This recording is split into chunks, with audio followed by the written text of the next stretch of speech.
Taking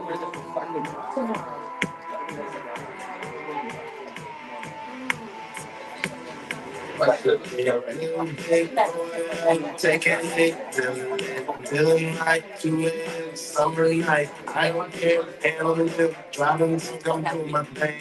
In my life, think I train. I'm to the back. I'm screwing up. I'm screwing up. I'm screwing up.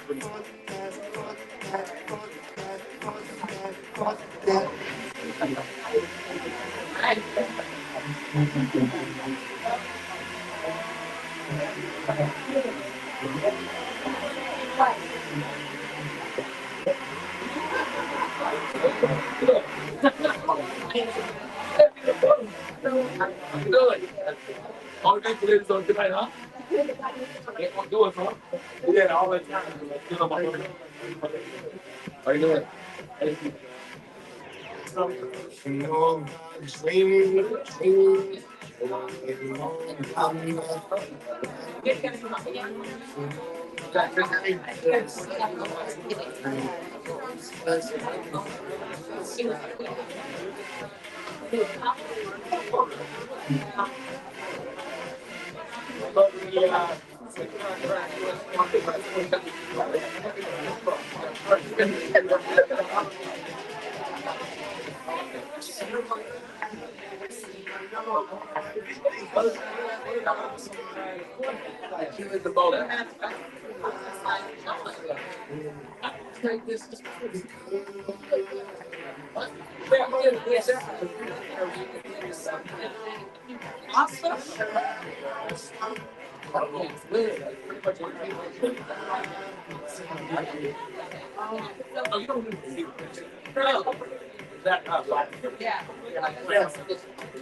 I can hear that crazy.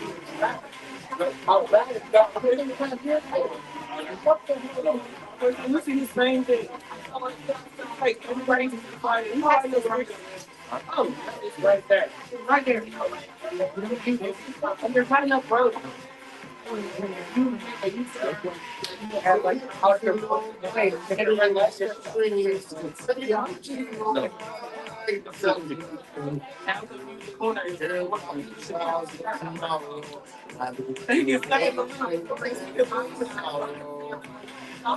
I have to drive over there in a lot of areas.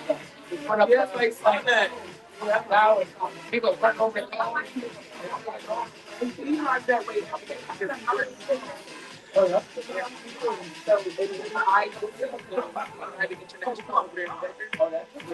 So I started going over there and like in the daytime. I'm like, I got stuck in there. Like, I don't want to get out. Trains come. The train will come in 60 minutes. They're backed up. Like, that because there's a quick train, right? Yeah. It's like a freight train. It'll take 40 minutes. And finding love is sorry. Does it say you that kind of right way? Yeah. I've never figured that out. The same night, train for both. I think they have little slides right where the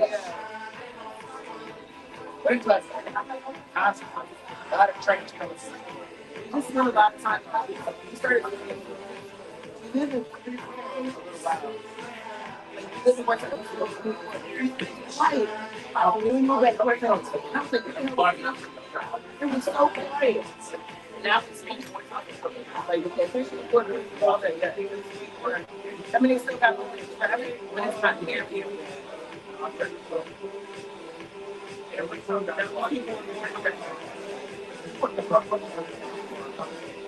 Everywhere. My parents were like, oh, that's great.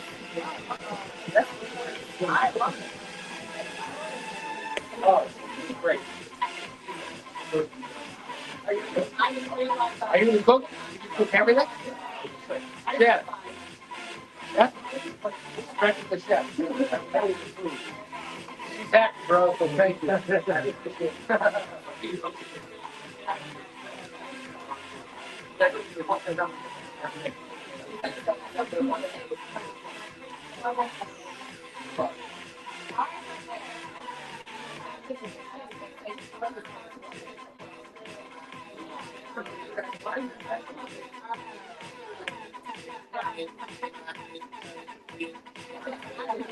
All right, have food, have food. All right, I'm gonna bring up before we get started. Celebrity Chef Ricardo Burke, where are you? Where are you?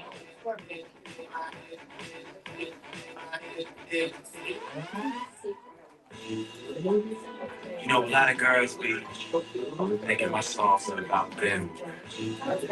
This is not to give you Christmas. Baby, you're my anchor. You are my anchor. I'll make you a real.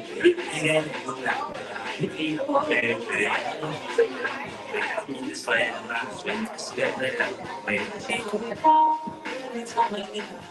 when I get right up, she made me very full, and then she get me up, and it's the same thing.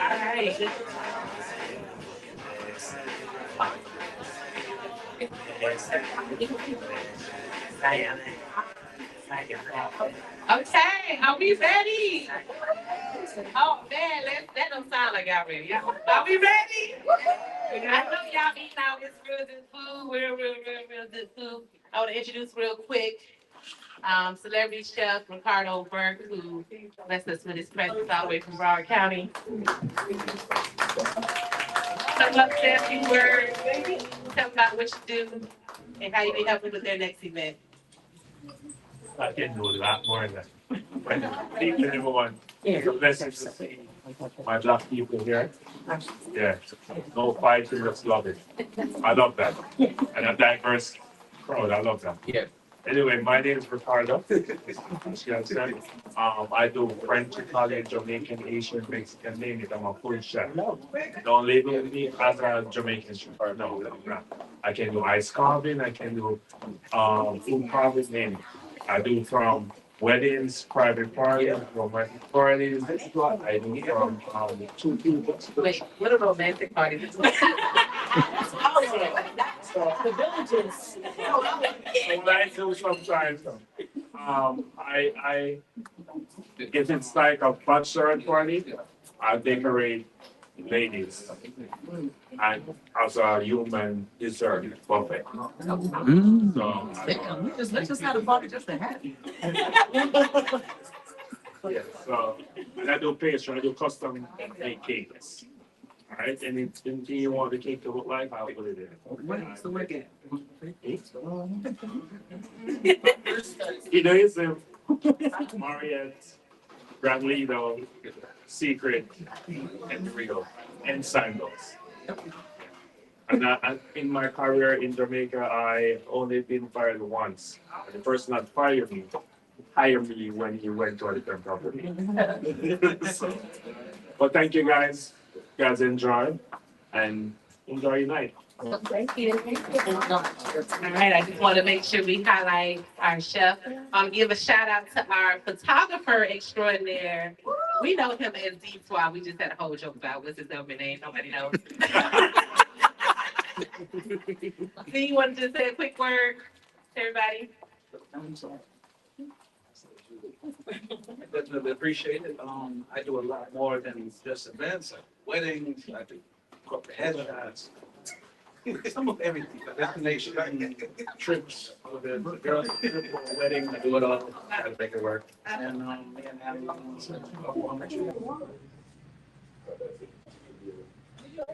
Awesome. Thank you, thank you, thank you. And I want to give one more. She doesn't even know do this, but the cupcakes, if you haven't had them yet, they're gonna be there. What's that song we just say? The best you ever had, the best you ever had. Yeah, so make sure you get a cupcake. Shout out to Mary back there. who's also our company's operations manager. But she has a company, You've Been Caked. So every single type of cake you can think about, design, she does that. So make sure you check her out. So I just wanted to shout out all of our people here that's making tonight possible. Of course, my name is Ann Marie Sorrell. I see some new faces. It's not often that I see new faces, so I'm really happy to see new faces because I kind of know a lot of people me. So for those for those who don't know me, I am the president and CEO of the Mosaic Group.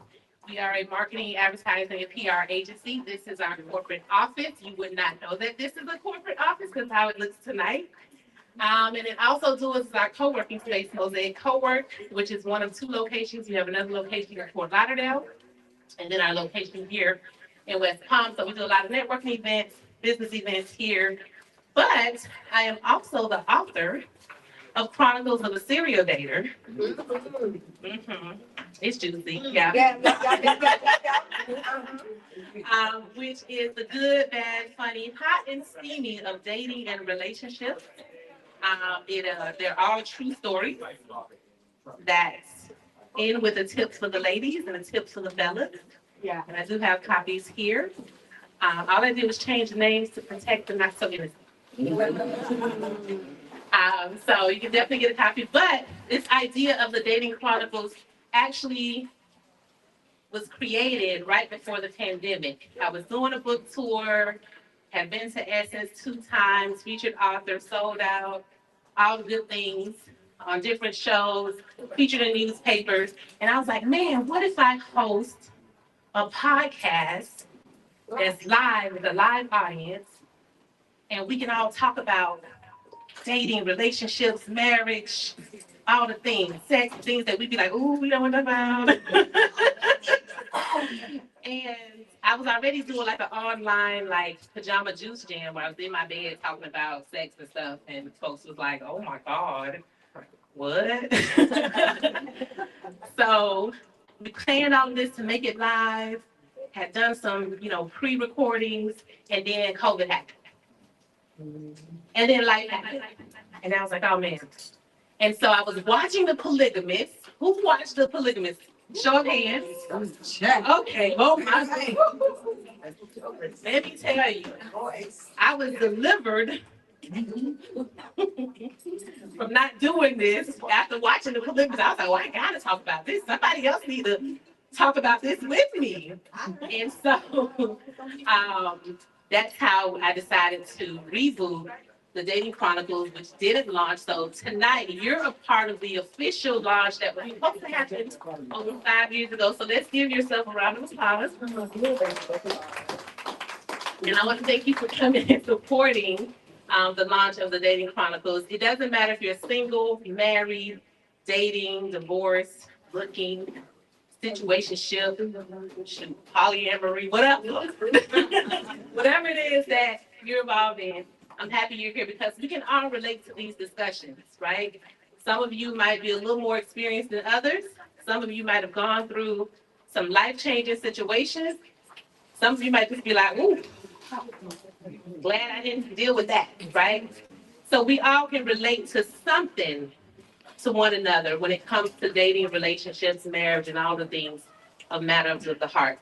So without further ado, we're going to have some audience participation. How many people are just like, I'm not saying nothing tonight?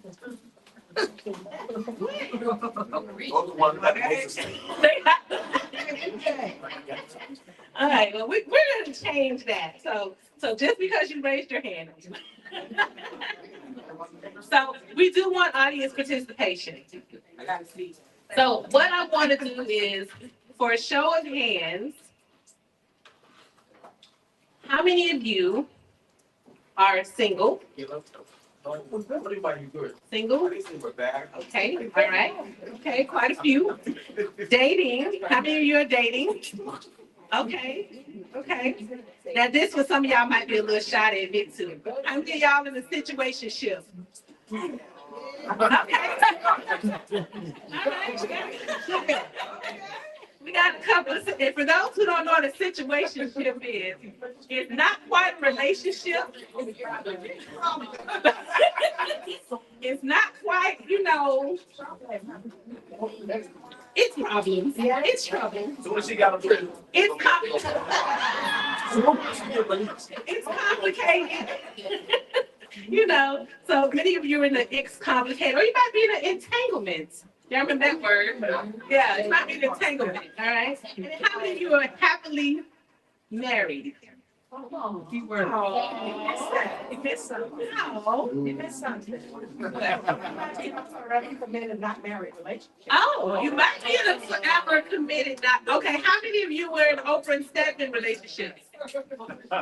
Forever committed. Nothing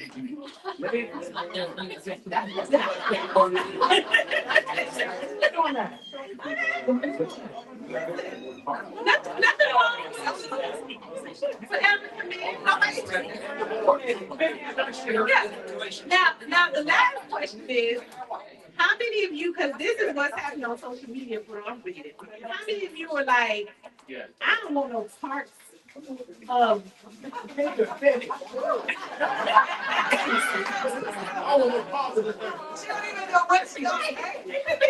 I'm saying this.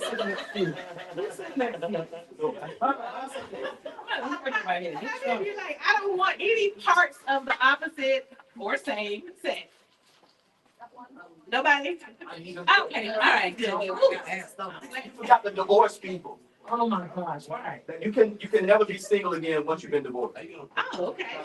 What about the divorce? Why that? Okay, all right. But okay, let me say happily divorced. Okay, happily divorced people. Okay. Any widows? Okay, all right, good. Okay, y'all saying sorry.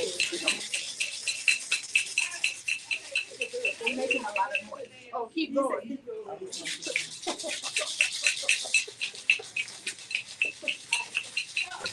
I want to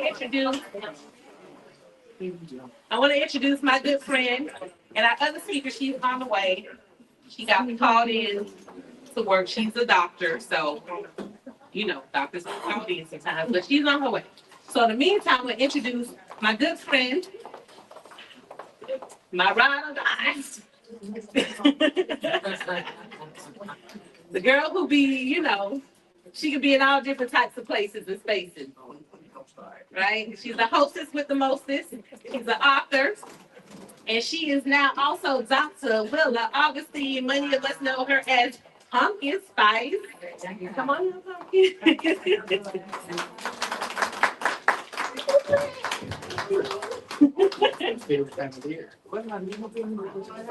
Oh, okay. Yeah, I'm shy. I don't know why she always do me like that. I'm shy. I'm afraid of people. Tim, don't even start. Please. I'm gonna sit. I had a little bass. I ain't no bass can have you tipsy like that for real. But anyways. All right, so my name is Dr. Willa Dustin. I usually don't put a doctor in front of it. I just like people to call me Willa because my title don't define who I am. So y'all can refer to me as Willa. I'm a dual certified nurse practitioner, so I do family practice and I do psych as well. I've been in healthcare 12 years. 12 years as a practitioner, 20 in total. I started at a very young age, to say the least. Yes, I'm an author, thanks to Ann Marie. I am a mother of a 16-year-old daughter, soon to be 16, and we're going through the changes right now. We're going through the changes. Oh, just pray for me, y'all. And when Ann Marie, called me, it was like, girl, I need you to be. I'm like, come on, because y'all know I love to talk. I love to give my opinion. So that's why I'm here tonight. And I see a lot of beautiful people. And Ann Marie, I don't recognize anybody in here either. Maybe 4 or 5 people. Hey, Tracy, my good old friend from middle school. She came all the way down to support. I appreciate that. But there's a lot of new people in here. So yeah, that's it. That's me in a nutshell. I'll be here all night if I tell you everything I did. All right, cool. So I want to go around the room. One word. Dating, for those who are dating. Okay, so I'm a married people. This is not for you right now. Don't come back to you, okay? Dating in 2026 is ghetto.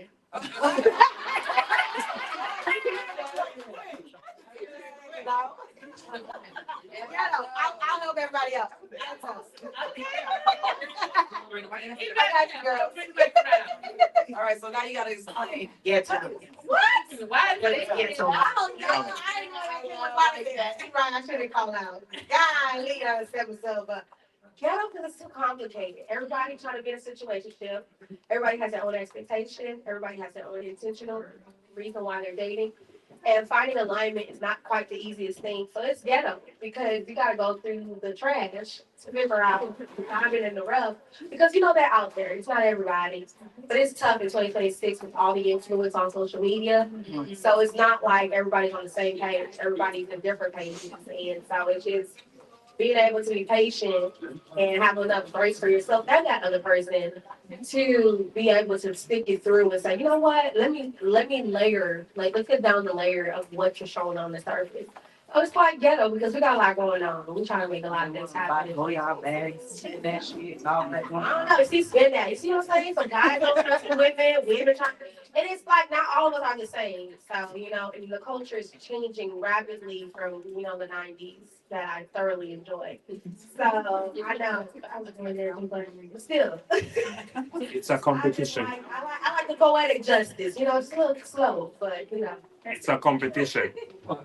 yeah. Okay, so who else has an opinion about dating in 2026? Give me a word. Emotional. Okay, all right.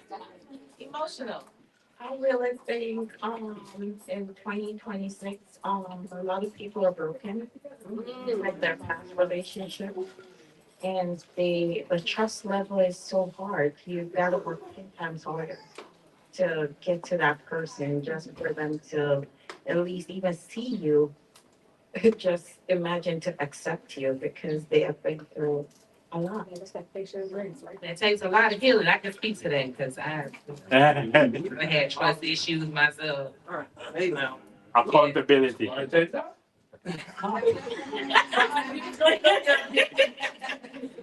Any other words? Any good words? Any positivity? Oh, no. Okay. I didn't know. Oh, okay. I mean, I'm not, yeah, whatever your word is. Mine is not gonna meet the room's expectations, but I think it's a conspiracy. Because None of this makes sense. Like in reality, if you and MySpace and Facebook came out, everything went south. Yes. MySpace, I'm just saying. I'm just saying, no, but I'm just saying, the build up to how we now interact with each other, we feel like we're making independent decisions, but if I listen to many people's opinions and I talk to them independently and one-on-one, I feel like I'm listening to the same person say the same thing.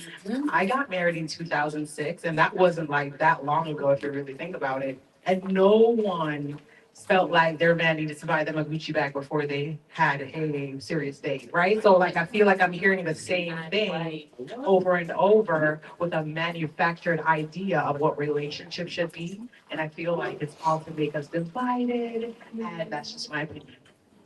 I mean, you raised some good points in there. Yeah, that's some good points. We're gonna come back to some of that. Yeah. Yeah, she gave a good word there, but I think, I might be seen as citizen up in here, but I don't care. I don't feel like one. I don't think I look like one. I don't think I look like one. I need a wheelchair to be senior, but I think, my younger female companions overprocess the shit. The shit is simple. And I think young people overprocess and they're over, how should I say, counseled. Everybody knows about spaces and, give them their space and, what is, how should I say, safe. Shit's overprocessed. It's simple. Relationships are simple. You say what you want, you state what you want. It's either you get it or you don't want it, and you move on. But you gotta give something in return, and young women don't know how to give in return. Okay. I've been married, been divorced. I'm in a happy relationship for 13 years. I will never be married again because it's an institution for men. That's how I see it.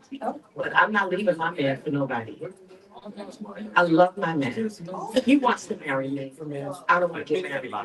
Because the financial and the legal part of it, I don't like. The stuff that you get, Yeah, but I ain't going nowhere. He ain't going nowhere. So.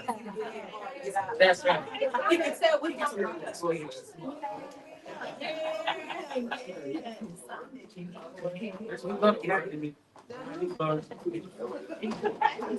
just want to say in regards to women giving. I feel like a lot of women do want to give because I feel like that's naturally us, but it has to be safe. You have to be able to safely give and know you're okay while you're giving, and you can't give your whole self authentically without, being in a position where you're left vulnerable. So I feel like a lot of women do want to give, but we have to know it's okay. so that's interesting. Well, I want to hear from some of the men. Where are the men in the room? Come on, men. Dating 2026. Tell us a little something. Come on, man. Tell us what dating in 2026 is like for you. Foolishness. Interesting. Interesting. That's a good word. I find it, well, first of all, I think it's a safe way to do this is I don't think there's any twins in this space, right? No. So then that means everybody came through on their earthly experiences on their own. So there's going to be differences of opinions. Absolutely. Cool. All right. So with that being said, then I find it interesting because understanding what I need where I'm at in my life. I think part of our journey in relationships is understanding who we are and understanding what I need and understanding what I can provide to a potential mate.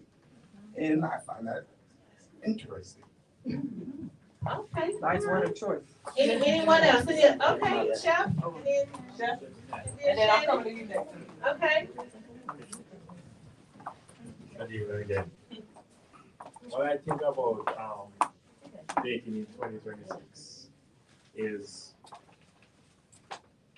we forgot our culture. That's number one. Everybody, all nations forgot our culture because the ladies are changing, the guys are changing. You know what I mean? Because of maybe social media, maybe not.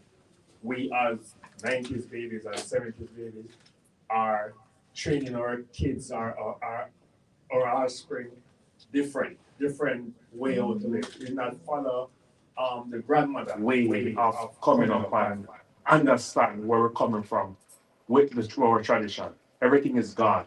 Because ladies normally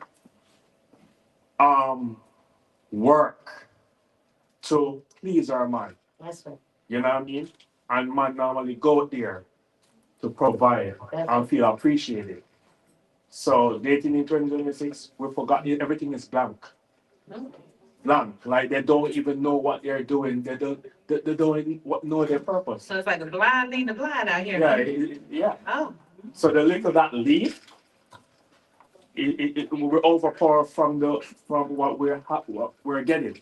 I remember my grandmother telling me, "It's the last generation," and I didn't understand. Don't know. Yeah, it's weird. That's what I call it. Weird. So his word is weird. Interesting and weird. All right. Interesting and weird. You go to Tim. Tim. Dr. Shen. I had to change my word. I had to change my Doctor, word. my bad. It was going to be pissy. And I took another sip. Now it's expensive. It's expensive. Okay. You know, according to social media, you can't go on coffee dates. You can't go to love this restaurant. Can't go to Cheesecake Factory. Can't go to Capitol Grill. Anything that is a franchise, you cannot take her on the first date.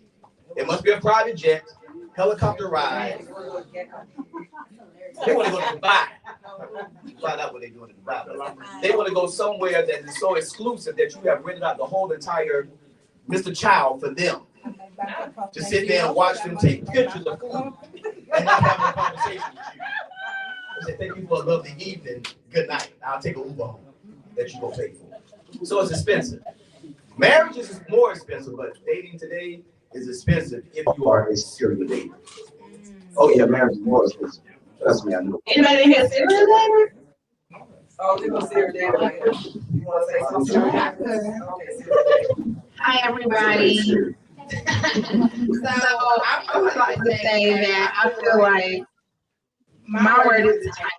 I feel like the men feel entitled to date everybody, and then women feel entitled to the bucket. And they're first, it's like an uneven exchange, and then no clear expectations. Because when he spoke, I was going to say, as my rebuttal, well, doesn't she deserve that? Like, doesn't a woman deserve that? It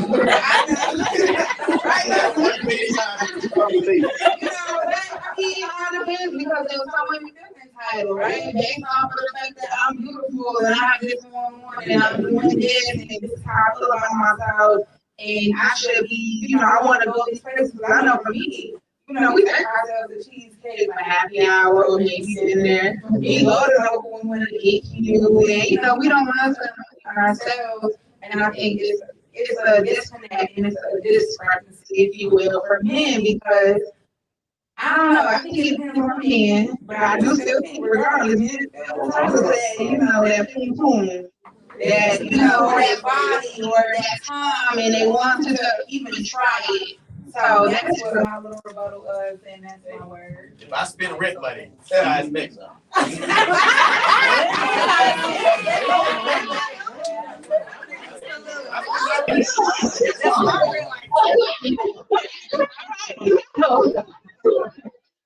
Well, I guess one word. Oh, what's the one word, Mr. Bear? So good evening, guys. Good evening, guys. I have to say this one word. Okay. No, really. But I gotta say this. We're living in a society with a lot of delusional. Delusional. It is definitely out there. We can all sum it all either, right? Women have expectation, men have expectation, right? But we could go on and on about social media and all the stuff. It's just those are just part of what make up today's world, Everyone in the room here mentioned different parts they can bring the audience. Some says, the dating world today with what expectation, entitlement you have, all these stuff, It is sad though. It is sad because there's people out there that really want real love. There's people out there that really want real companionship, real connectionship. I think everybody does. But they don't know how to do it because I say the delusion, right? So these women, I'm gonna say women right now. Come on, say it. I speak for both men and women because I'm on your side. I'm fair for men, I'm fair for women, okay? I'm not just talking on the level of this. He leaned into it. So I'll speak for both parties. I'm fair, right? So the women these days, they have all these expectations.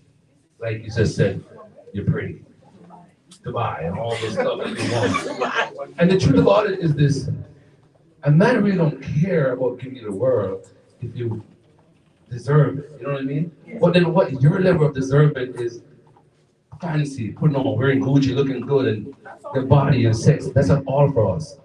We men can be with a woman for 6-7 months and we don't even love you or like you. We can give you what you want because that's what you portray yourself to be. We're going to act in the moment of what you want us to be. And we're going to give you what you expect at the moment. But right there, we're already reading it already. We say, this is not the wife for us. You're not the woman for us because I'm reading you. We go off needs. We're going to enjoy your body. We're going to do all this stuff. We're going to spend that money, but that money's going to run out. It's going to go. You have an expiration date that's going to be in your heads. Real man is not looking for that. And that's where I said the women these days, they don't understand what real men are looking for. They don't have a clue what real man is. Why? Daddy issues, never grew up in the home where they don't see the daddy treat mommy real good, or the brother and sister, whatever it is. And today, with mental health, they just give up. And they don't have any foundation. And so they meet a nice guy, they don't even know how to deal with a nice guy. They feel like, oh, I'm giving a body that's all I'm deserving. You know what I mean? They don't even care what the guy wants these days. They care more about what they have. I'm beautiful. I deserve a lot. You don't deserve shit. Nothing. You don't have nothing to bring to the table. I can't really go home on a day and say, hey, you know what? I can't really go home and say, hey, I have a rough day today. A woman does not give you, a woman doesn't have to give you like sex sometimes, or they don't even have to have an education or have a big career for a man to love them. The word out here for men, and we men are so big as well because we fall in the trap of we want to provide and we want to do this and we want to do that. But we also think that's what makes us a man. Providing is a part of being a man. But there's other things that we gotta give to a woman, of course, with fear, emotional support, being there for them, showing them protection, showing them that we're here. But then again, that's a long story again because then they misunderstand what protection is. They misunderstand what security is. You know what I mean? I want a woman when my foot cut off, she still don't be there. I can't have a hard dick, she's still there. You know what I mean? I want a woman that's not gonna be conditional. You know what I mean? And that's what people don't understand about women. So these days, with social media and everything, everybody's chasing what's really here. And they say they want it, but they really don't know what they really want. They just want something, oh, let me go on a date, just to feel special for one night, you know what I mean? Or just let me go on a trip to Dubai and feel good for a week, and next week you're broke. You can't even do anything with the guy money when you bring it to you. You can't even want to buy it. You can't say, okay, bye. So this world is delusional. And the wives who are currently married, they're stuck in social media, start fucking trusting their husband. It becomes something different, you know. But anyway, I want to say delusional because I wasn't going to say anything, but all these crap is just delusional, if you ask me. Well, good word. Women are delusional. One more. All right. Okay, first of all, I don't date, but a part of what you missed doing what Jazz was saying, we don't need y'all to pay for shit. Thank you. We pay for everything ourselves. We pay for everything ourselves. All of those things that we're asking you to do, we do it for ourselves. Yeah, but we don't. So, the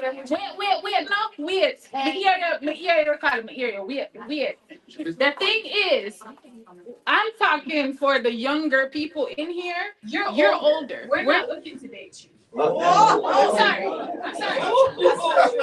on. I'm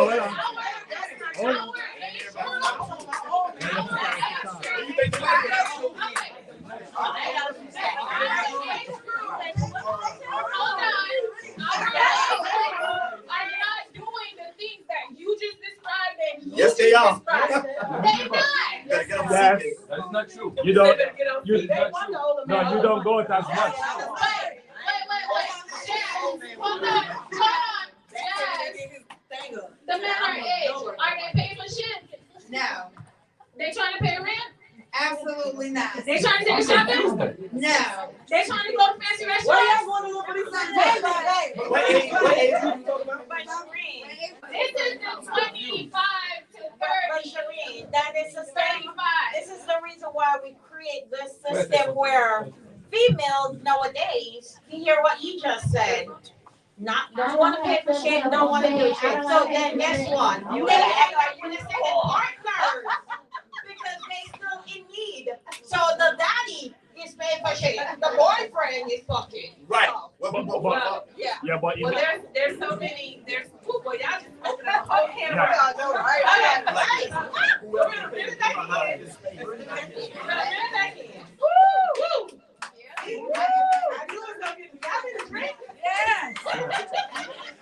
But you know what?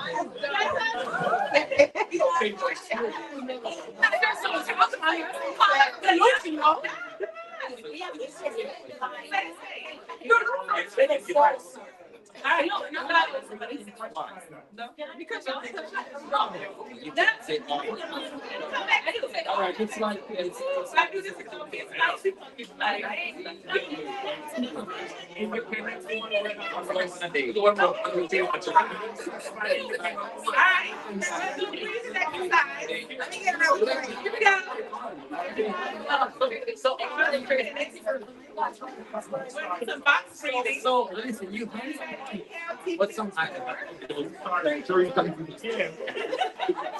sorry. Trying to set to say. Somebody went to the bar.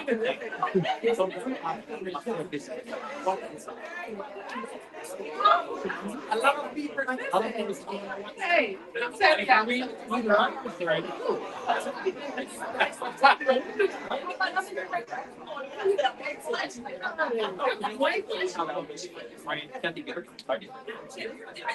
right, so I have one more question. I don't know if I should ask it. Wait till they come back. Hey, young people, get your drink and come on and sit down.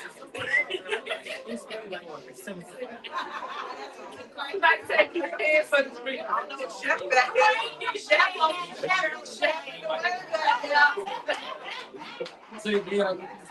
right, so what?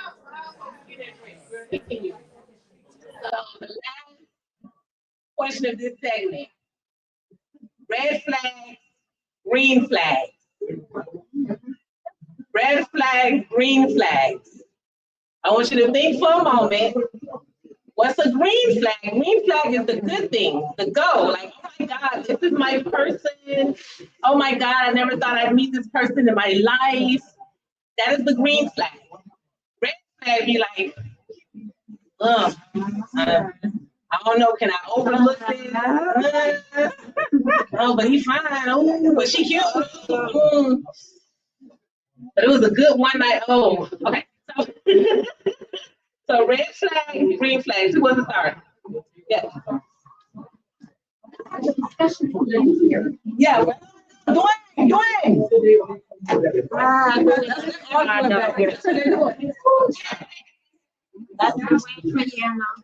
We argued about that question after 5 minutes ago.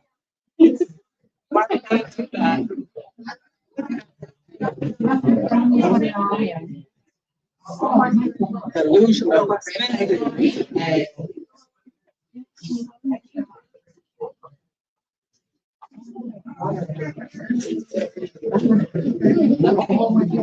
We're ready? Green flag. Green flag. Yes. You ready? I'm ready. So for me, a green flag would be consistency. Showing up. That's a good one. Being consistent. A red flag is calling women delusional in a group with a bunch of women that are sitting there that are single. Because I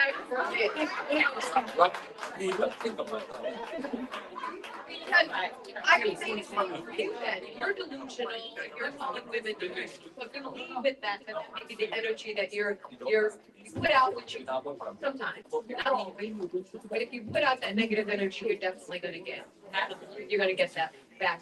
Triple. Yeah. So yeah, I just hope that we can go forward now. It's a fiery comment. Calling women Very. no, yeah. Crazy. Unless you provoke them. All right. We didn't say that. That's a red flag, right?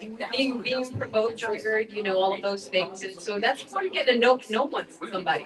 But if a green flag for me is definitely being consistent. Consistent, I love that. That's definitely a green flag for me as well. We're gonna agree and disagree. Okay, consistent. Red flag, green flag? All right.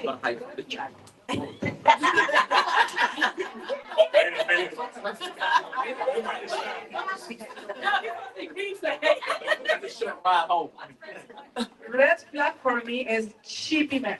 Cheap. My English is cheap. Okay.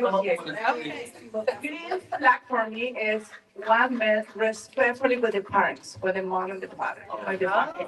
Yeah. They say one man is respectfully and loyalty with your mom and your father, with your family, whatever, and talk very well about your ex-wife, about your mom, your father. This is guarantee me respect for myself. I love that.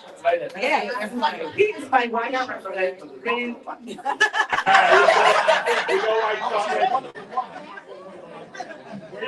love that. So for those who didn't catch it, her green flag is having respect for the parents and even enough respect for the ex-wife or ex-girlfriend, not to bad talk them, because that's gonna show respect for her. Okay? Red flag if you cheat.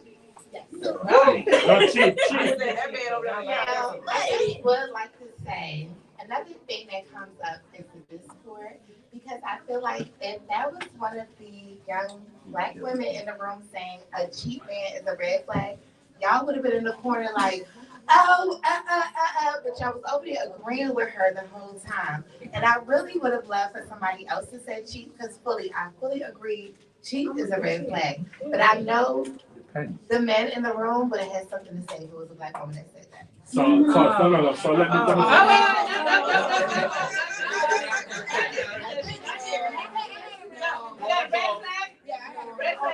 But just saying.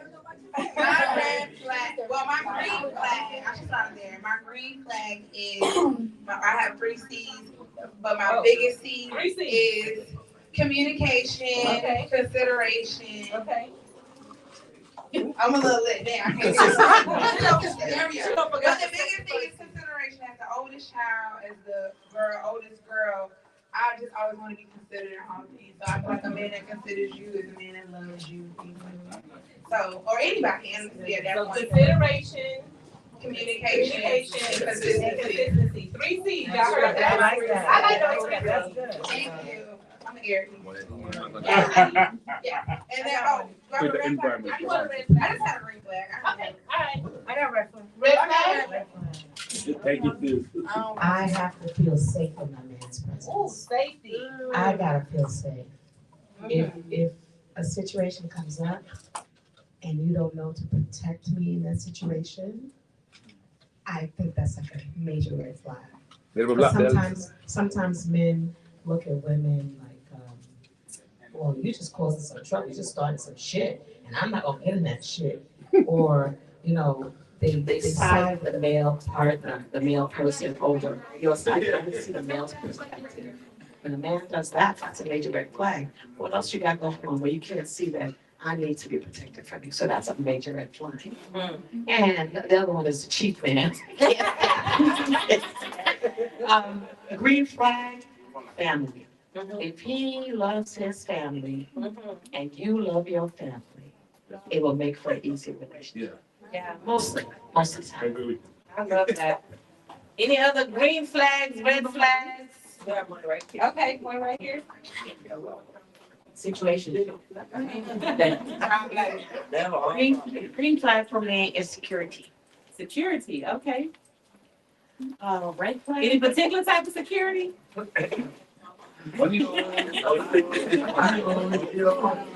the boxes checked, right? No, I wouldn't say all about the check, but if I can provide for myself, you're supposed to be able to be there, back me on whatever. I'm not gonna settle for just about anything because I've worked myself to get where I am right now. So for me, security is very important. I've been down that road already where I was the security. So financial security. Financial side. Financial security. Yeah. She ain't got to say. And that's understandable. When you get to a certain age, you ain't still trying to. Yeah. What if I can't pay the bills tomorrow? I said, hey, don't want to. Yeah, exactly. Yeah. Oh, you agree with the cheap thing then? You don't want to be cheap.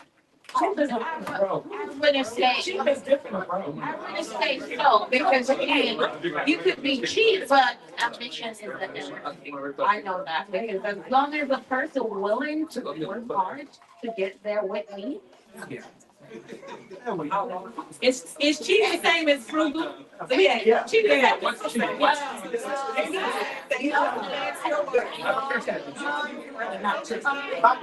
We're gonna go back to green flags, the red flag, green and red flag.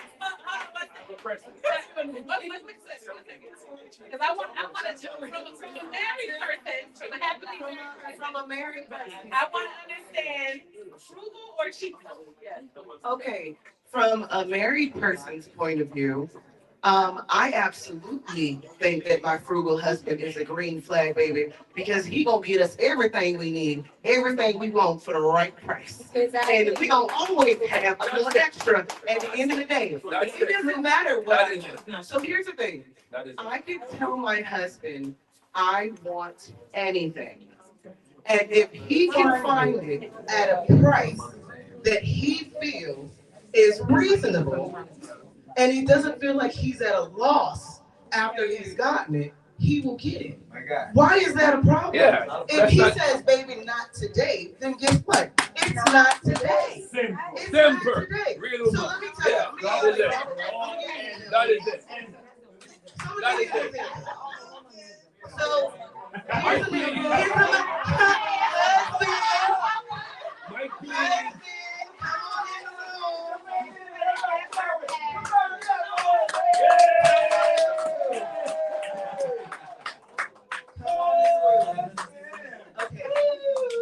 So I can honestly say that I do get pretty much everything that I ask for. But I am wondering if he feels the same way. So the thing about it is I try my best to give him everything that he requests and everything that I think he would want. Yes, because here's the thing is, I believe that being in a relationship long term is not about what you can get from somebody. It's about what you can pour into somebody. Because you're supposed to be building and growing. You cannot paint and build. That doesn't make sense. How do you build a house? Do you take bricks or do you give bricks? You cannot build without giving. And if both people are pouring in, then both people will get out. You will always have God's favor. And that's how I see it. So I don't just appreciate it, but I respect my husband being frugal. My husband has taught me financial knowledge at an extremely high level. And I took that knowledge and I fixed my financials. My financials have never been so good. And it wasn't because he gave me money. It's because he gave me knowledge. I had to be willing to listen. See, the thing about it is I really think that the reason why, and this is just somebody, you see social media, I do.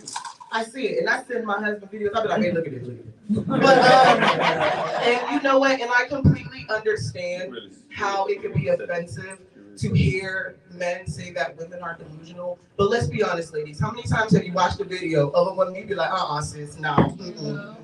Drop her off, sir. Drop her off. Now, because there's always something. It might not relate to you, but you know everything that someone said in this room is something that you have seen and in abundance. So it's not that they're saying, oh, it's you, but they're saying that it's happening somewhere. But I think really what it comes down to is we have to learn how to connect to each other on the level beyond the surface. True. Because you're not going to spend the rest of your life with somebody's pocket. And I promise you, if it's just about the pocket, you're not going to spend the rest of your life with somebody's pocket. You're not going to spend the rest of your life with somebody's beauty. You're not going to spend the rest, because I'm telling you, when that person get on your nerve, you ain't going to care. You're going to be out there spending all the money. You're going to be mad because you broke. You're going to look at the woman, you're going to think she's the ugliest person in the world because she done pissed you off. Your connection has to be deeper. There has to be something genuine. It has to be something substantial. Something that when the chips are down, you can come together. I mean, if you're yelling or screaming, it doesn't matter. If at the end of the day you come together and you can sit down and have a mutual agreement. I think the reason why dating doesn't work is because people disrespect each other. It's not about all that other stuff. We don't have a basic level of respect. There is a way to tell somebody your standards without belittling them. There is a way to tell somebody what you like without trying to make them feel bad. Everybody has standards. Everybody has things. But why do we have to do it in a way we have to feel like we have to insult other people in order to be heard? Why? Because at the end of the day, everybody really want to be loved. Everybody really want to be loved. But you kind of make it hard for people to love you when you're always on the defense. Can't always be on the defense. Ain't nobody out here trying to be on the line. Soft girl era. Well, it's not just about the soft girl era. It's also about gentleman era too. Because I want to take my man all the choice. Let me tell you something. I will live in his skin. I will live in his skin and do all the nasty things. He gotta do the friend. He ain't never had to ask once. That's what I'm trying to tell you. Hey, get black love in here. Get black love in here. Yeah. She had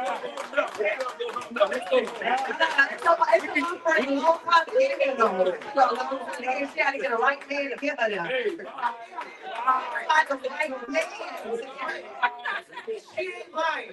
She ain't lying. It took me a while to get here, but every single day, it don't matter how long it took me to get here. I have arrived. That's all that matters. We have arrived.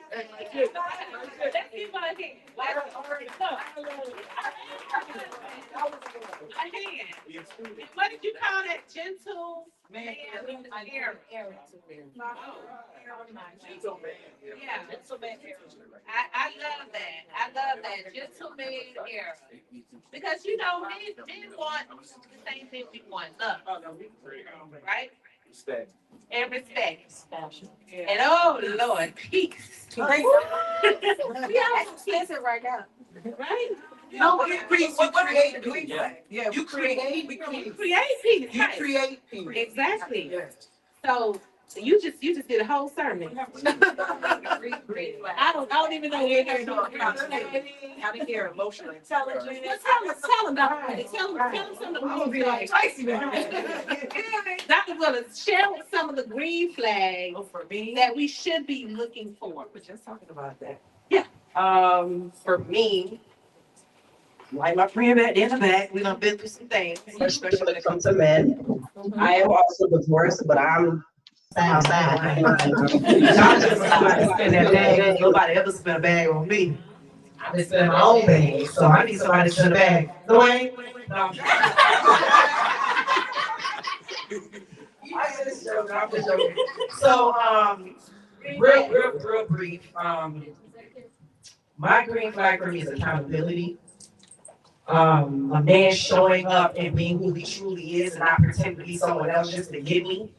That is one of the biggest things that I have faced with women that are in certain positions. A lot of them feel like they have to become something to get with us. So truly being who they are. Emotional intelligence is very important at this tender age.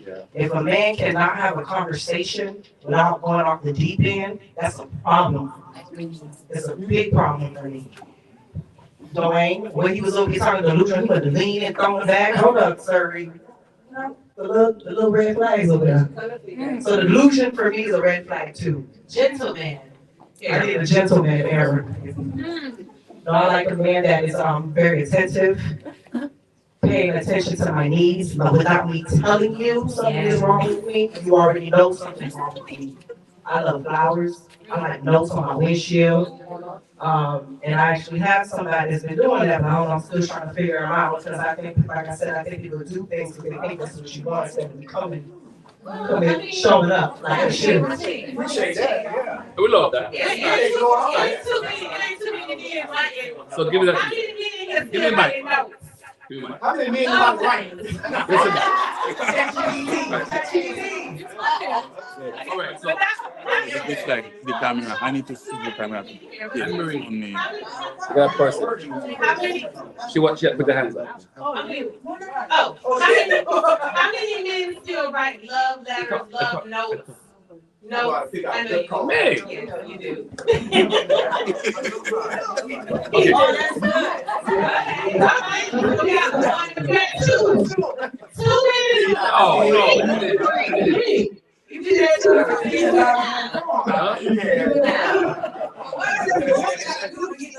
Okay. B. She got to be in the shower right on the way.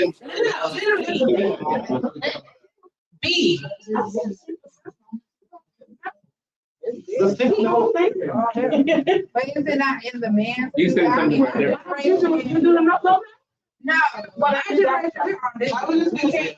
But that's what makes it so special. What makes things so special.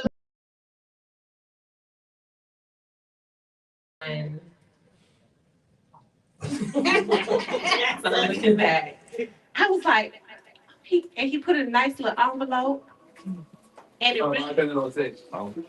really expressed what he felt in that moment, and it was just random. Yeah, Just real random. And I had gotten a love note since like high school. Did he put right back on it? Like we used to do. No, just it was just an expression, and that was so much deeper than someone sending me a text message about how they felt. Correct, yeah. That was so much deeper than a phone call. It meant that you sat and found pretty paper and a pretty envelope and really thought about your feelings and how you felt about me to write that. So what I'm saying, especially to my young ladies and men under 30 or even under 40, is those sentimental things. So that's where that love note is. It's in my very personal diary. And I get to pull it out, and it's multiple over time, right? And I get to pull it out every now and then, just go back and read it. I ain't got to search through my phone for the text message and for a keyword. But that to me is a deep expression of someone really showing they care for you. So for me, that's a big green flag. I'm like, oh. I mean, I even thought about writing some notes myself. I was like, that ain't my ministry. I might color something. I don't know. But whatever the sentimental value is that you can bring to your partner, prospective partner, or whoever that interest is that you have beyond the typical digital good morning text. Because You gonna let that man bring it right out.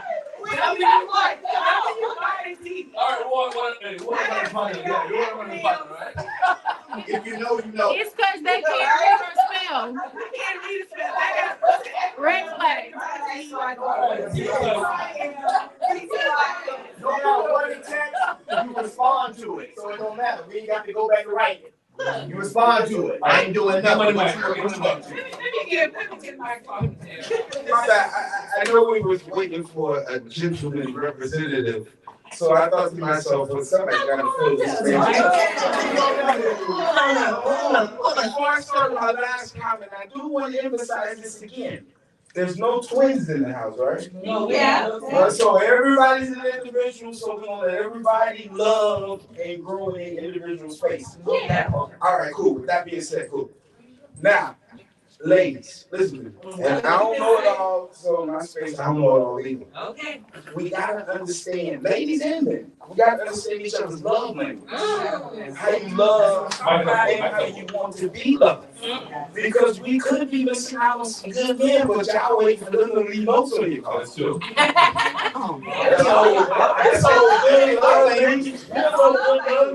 That is so you gotta understand what you want. Let's not discredit the whole crowd because he ain't leaving no note on your crowd. That's why I have to pack it. Somebody gotta sit here and speak up for us. Because we want love. But this what the ladies my dog will be saying this too. When we wake up in the morning, and we get up in the morning and we want to make it all happen for you. That's true. Everything that you want, we want it to happen to you. We want to be the man of your dreams. Okay. And it takes a lot though, because we battling in the struggle. Yeah, all that the black man do. And then to give that to you is our joy. To see you laugh and joy when we take you on vacation. Where you want to go, woo, we feel like a man. So then support us on that mission. That's all we say. How you doing? We don't work through that. We don't work through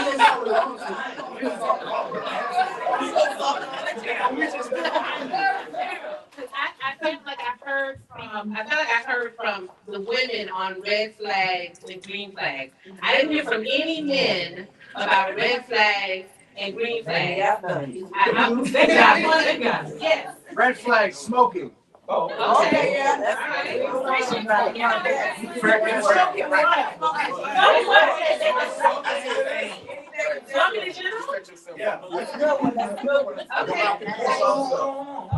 Remember, I said everybody's acting their own personal preferences. His red flag is smoking. If you fired up and you 420 friendly, Okay, so you're okay with 420. Okay. But that's what we said. Okay. What are some other males? A woman who is not conscientious. Love me from my side of the relationship. We talked about love language. Correct. I don't want no goddamn flowers. So you cannot train me how to love you vicariously by loving me the way you want to be loved. If I say I need words of affirmation, don't send me flowers, don't give me gifts. Tell me that you're the greatest. You can go out there and that is so inexpensive. But most women believe that in order for them to do something for a man, it has to either cost them something or it has to be something grandiose. I just need some words in my ear. One second, I'm gonna go back to the love language thing. Hold on, let's touch on this love language. I think the key we talk about here is language. Yeah. Okay, and communication is, so a lot of times we enter relationships or situations when we start dating, we think that everybody got a crystal ball. Yeah. Yes. We think that everyone knows just automatically what to do with us. We don't communicate what we like, don't like, what we want, don't want. We don't communicate our love language. We don't communicate anything, but we expect someone to actually just be like, what? I thought this was what you like. But you ain't never asked me. Right. You didn't pay, and then you don't even have to ask. Some people don't ask straight up. They just do probing questions, or they communicate with you, or they read you, or they observe, right? But some of us don't even know how to observe. Right. Some of us don't know how to, and I say I'm not the most thoughtful person sometimes. That's a trait that I've got to work on. Like I'm real bad at gifts and stuff. Red flag. It is. I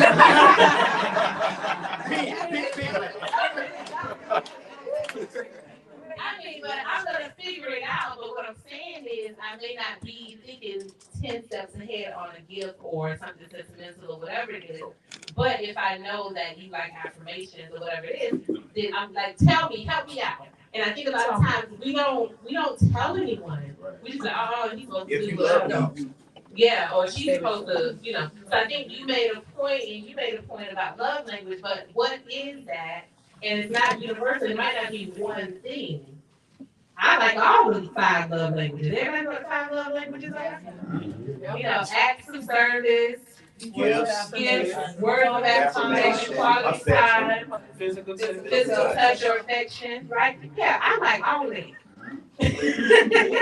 But when you put them in priority, if somebody gave it to you at a time when you're vulnerable, you wouldn't receive it as love. Yeah. Say, no, at this point, I need you to say something to me. Right. Fuck your Louis Vuitton shoes. That's true. I need you to speak to me right now. Because you like to that's your thing. You want me to talk. What are the shoes gonna do for me when I need words to think about what's going on in my life at this point? But here's some designer jeans. Fuck your jeans. Only thing you have to do is repeat to me what you have experienced with me. That's only thing you hear. You got repertoire. Go through the thing. I love how you did this. I love how you did this. Yeah. If the past be the forecast for what the future holds, you'll win again. That's all I need to hear. So Marie, I get my cape tied on, maybe look off the sunset, and I'm out. So you need a motivational speaker. No, I just need you to remind me of who I am. When I go in the world and say somebody waiting on me at home to do this, and I feel like I did. I knew you would. You want to be appreciated. All men want to be appreciated, especially with something that you have been harping on. Hey, can you take that garbage out? When I take that garbage out, without you asking me, I will. It makes me so happy when. That's what you ought to be doing. The whole house saying because of you. The whole house saying.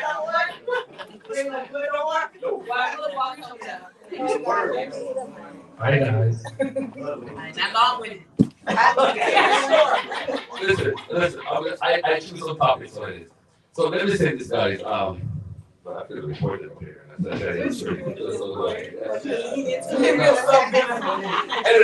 say this, guys. So what we're gonna understand this moment. I'm a lover boy by nature. I love taking care of a woman. And most men can understand. I know it's a pleasure to serve a woman. Just take care of a woman, to see her smile, whatever it is that you can go. There's a lot of ways to make her smile, whether the nose thing, you know, everybody different. But just understanding a woman, when you date somebody, you're not dating them on a robotic situation. They're to get to know their intention. Like you want to know their likes, and you know, you can see their face and know when they're down or whatever it is, whether it's a card in their pillow or just pop on the job or the flowers on their, you know, at work sometime. Just random stuff. Or you know a woman, you go out, you just buy a random gift, just sentimental things. It's like, you know what I mean? So women overall, men understand women love all five love languages. They might have a particular one that they like, but they love all of them. With men, we probably like, we want to feel appreciated. We want you to remind us of how great we were. Thank you, it hit me hard last night. Baby was great, you know what I mean? You know, baby, I like the way you smell today. I like the way you, baby, your accent. See, what women don't understand, listen. What women don't understand is that, listen, I'm one of those guys that, listen, if my wife likes me all day or baby accent, I'm always like a boss. I'm always love.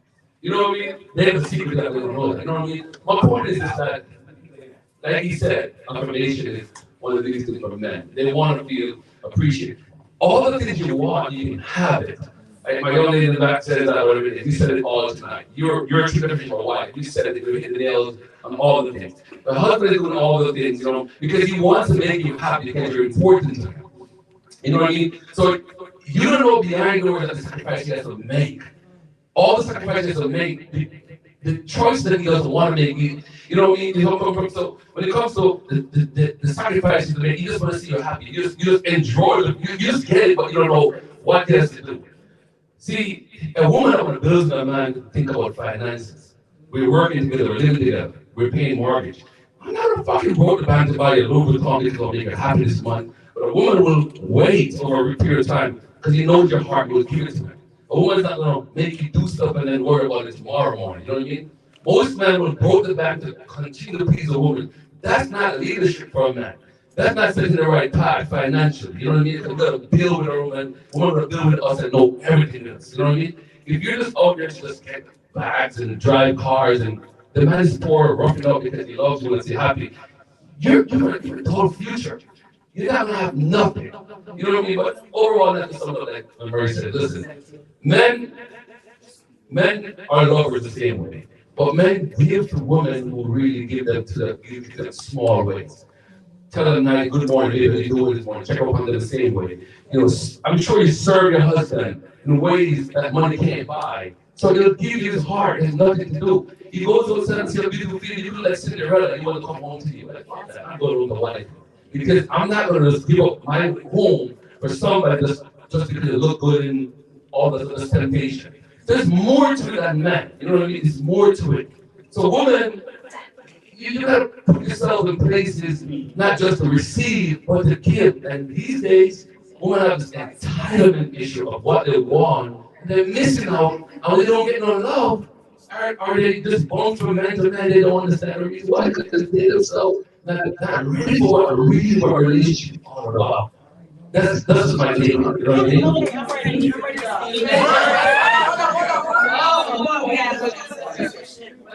Okay. You're not? All right. So I'm listening to what you said, but I was resonating with what you were saying, because my love language is words of affirmation. So every job I've ever had, I've been in a leadership position, which means I've always had to pour into other people, uplift other people, be there for other people, redirect other people. I've been a leader my whole life. So even in school, right? Even in school, I'm in some leadership program. Somewhere, I was in a point of leadership. When I met my husband, I just when you kind of you're tired and you just want to lay the sword down. And so I'm a veteran. I used to be a police officer. I have all these roles where I had to be tough. And, I hear a lot of men say, I don't want a masculine woman here. I'm not masculine, but I'm strong as hell. I tell you one thing, you go into the fight, you won't be the only one swinging, and it's going to be a lot of bloodshed. However, when I come home, I want to lay the sword down. I'm not here to fight with you. So, and my words of affirmation is I need to come home and also hear, you okay? I got you, baby. I got you. You all right? You had a rough day? I say that to my husband because I totally understand it. And my husband, he receives it. But I heard when everybody said like a woman's love language is all five. So you guys ever notice how you can kind of give women a little bit of everything, but eventually they kind of circle back to the problem? And I think it's because men do try to give all five love languages instead of honing in on the one that is needed to kind of help prepare. Women do take a lot to prepare. I mean, men do too, but men carry it differently. You're not gonna really know when a man is like struggling until he's in a situation where he has to be partnered with somebody else and he's being dependent on it. You can kind of see the struggle. However, with a woman, she kind of just carries it everywhere. We carry it everywhere we go. We kind of can't hide it. We kind of can't hide it. And I don't think we really should. I think it needs to be a discussion.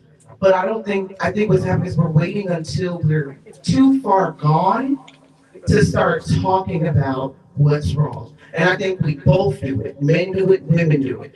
I tell my husband every day, do not walk around here with your problems by yourself. Because every problem you have is my problem too. Everything that you are going through affects me every single day. If the only thing you need is for me to rub your head or rub your head, I need you to tell me.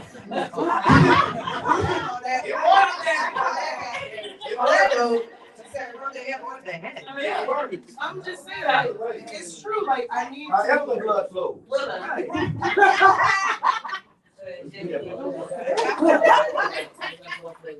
I came here because I really wanted to hear what the guys had to say. And I really wanted to listen to them because I don't feel like they tell us all the way the truth, right? They tell us what we want to hear a lot of times. So I listened to you when you said that we're not all twins. And I listened to you when you were talking about your point of view on, like, tell me, because you need the encouragement. And I listened to you when you talked about, the one thing that stuck about is you was like, women are delusional. It stuck out. But I did come here to listen to the guys.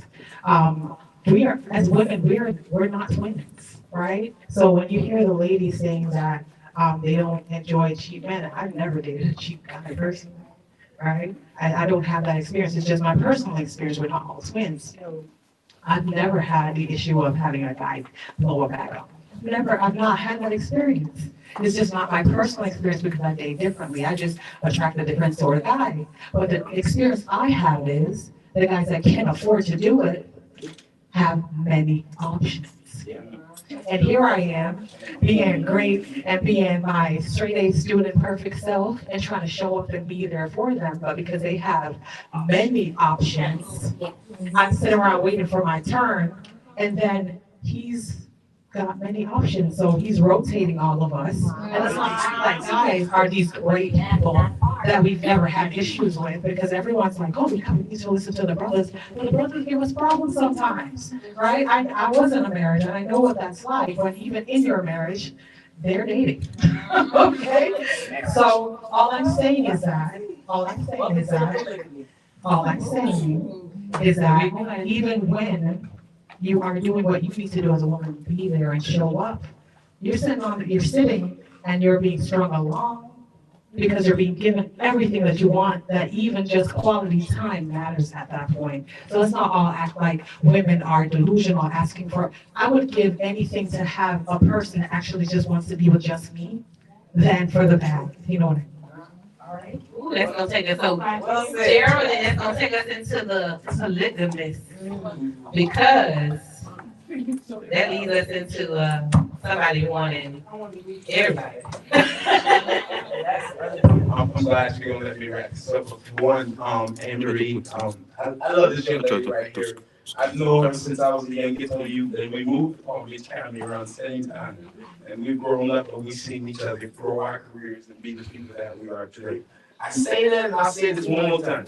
Anybody a twin in the space? So we all have an image because I have a problem with my journey with dating and casting me on every woman that I've ever come across. And I don't like it when I hear it. I don't want to project that, right? So from my experiences, and I think what I hear is that what we got to get good with then is figuring out then why I'm running into this consistent problem. Then do I need to change the things that I'm doing? Do I need to go different places because I'm attracted to the same thing? But that's why I call myself. That's why I call when we had the one word instance at the beginning. That's why I call mine interesting because it was so much me learning about myself along this dating journey. I grew up with two parents who were married to death did them part. In my world, I thought I was going to be married and then death was going to do me part. But I've never been married. But I've experienced homeboys who've been married and homegirls who've been married. But I've seen several of them marry and divorce and listen to their stories. And I think to myself, that's the gift and the curse. I pray to myself, good thing I didn't get married early, make bad decisions, and then have to get divorced and deal with that now. I know some of us in this space are. But we are finding ourselves along that journey. That's why I say we are individual. Some of us are going to get divorced and then find new love and true love. And some of us are going to have true love since high school. I thought I was going to have true love since high school. My dad had true love since. I was like, Dad, I messed around in college, just party, played Q2. But where I'm at right now, my interest is, I think I have value to some young ladies, some woman who really wants to be with somebody. Right. Yes. But it took me some time to get there. Yeah. So that's why I say it's interesting for me. And the last thing I say is when I saw Ann Marie put this up, I'm like the guy in the Facebook post who'll be like, I'm just here for the comments. I was literally just for the comments. So I salute. I got to be the couple of who I'm inspired to be. The people like, y'all, my relationship goals, my dog, my G. Heads up. Well, we have a marriage. How long are you married? 32 years. Oh, y'all ain't projecting love. Y'all ain't projecting love. Like, 32. Well, let's just She said what she said. That's how I know. I ain't didn't say anything. She said everything. He said she wanted to hear from him. I want to hear from his perspective. Yeah, I want him to talk to him. I'm just waiting for him to talk. He's like, Go ahead. He's soft and walk with a peace stick. he said, he's not ready. And he walk with a peace stick. Thank you. All right. So, woo. Those 2 seconds. I did, after I said what I did. It's so funny because I said something that I checked with him. Was I right? And he's like giving me the nod and I'm like, okay. How you doing? Good. Thank you. One thing I know is for sure, he gonna call me out over here. Blink twice if you say When you feel the finger on the leg, they doing the do thing right here. You see that too? Right? blink twice if you go. So this is really good. Y'all enjoying yourself? All right. Y'all drinking up, eating up. I'm gonna get some eating. He said he does. Okay. So, all right. So the Polygamist. How many, by show of hands, who's watched? Who's watched? Joyce. Twice. Joyce. I'm gonna see for some part that. So for those who haven't watched it, the Polygamist opens with the funeral. Yes. Of Jonas. Gomorrah. Or Janasi, however you want to say his name. Jonas. A wealthy CEO, his wife of 20 plus years, Joyce, his secret second wife, Matifa, and the other women in his life all show up to mourn the same man. Each hiding what they really feel. Now, the way the Polygamist unfolded was just the writer was all of it. Like, so you think, you're like, oh, okay, he probably got 2 wives. No. Oh, child. Jonas, yes. What's his last name? Gomorrah. Yeah, come on. Sodom. Jonas ended up with 3 wives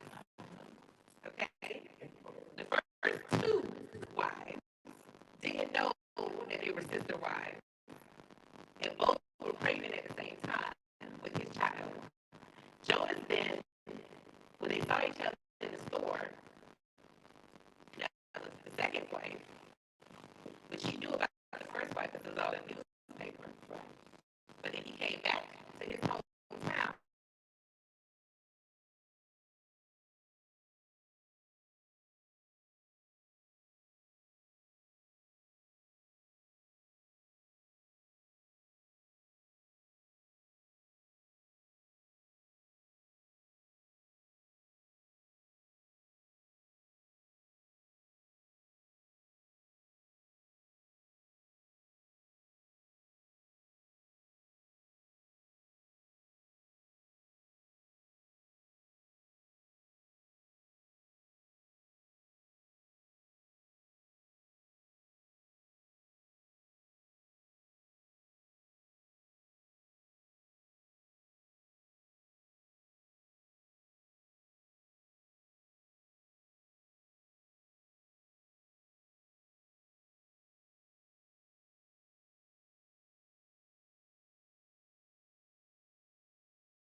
For 20 years, she done lived this whole lie that we have this perfect marriage, right? And they're supposed to do their 20th vow new renewal on their anniversary. But he's now living with wife number who's not yet the wife, but girlfriend, side chick.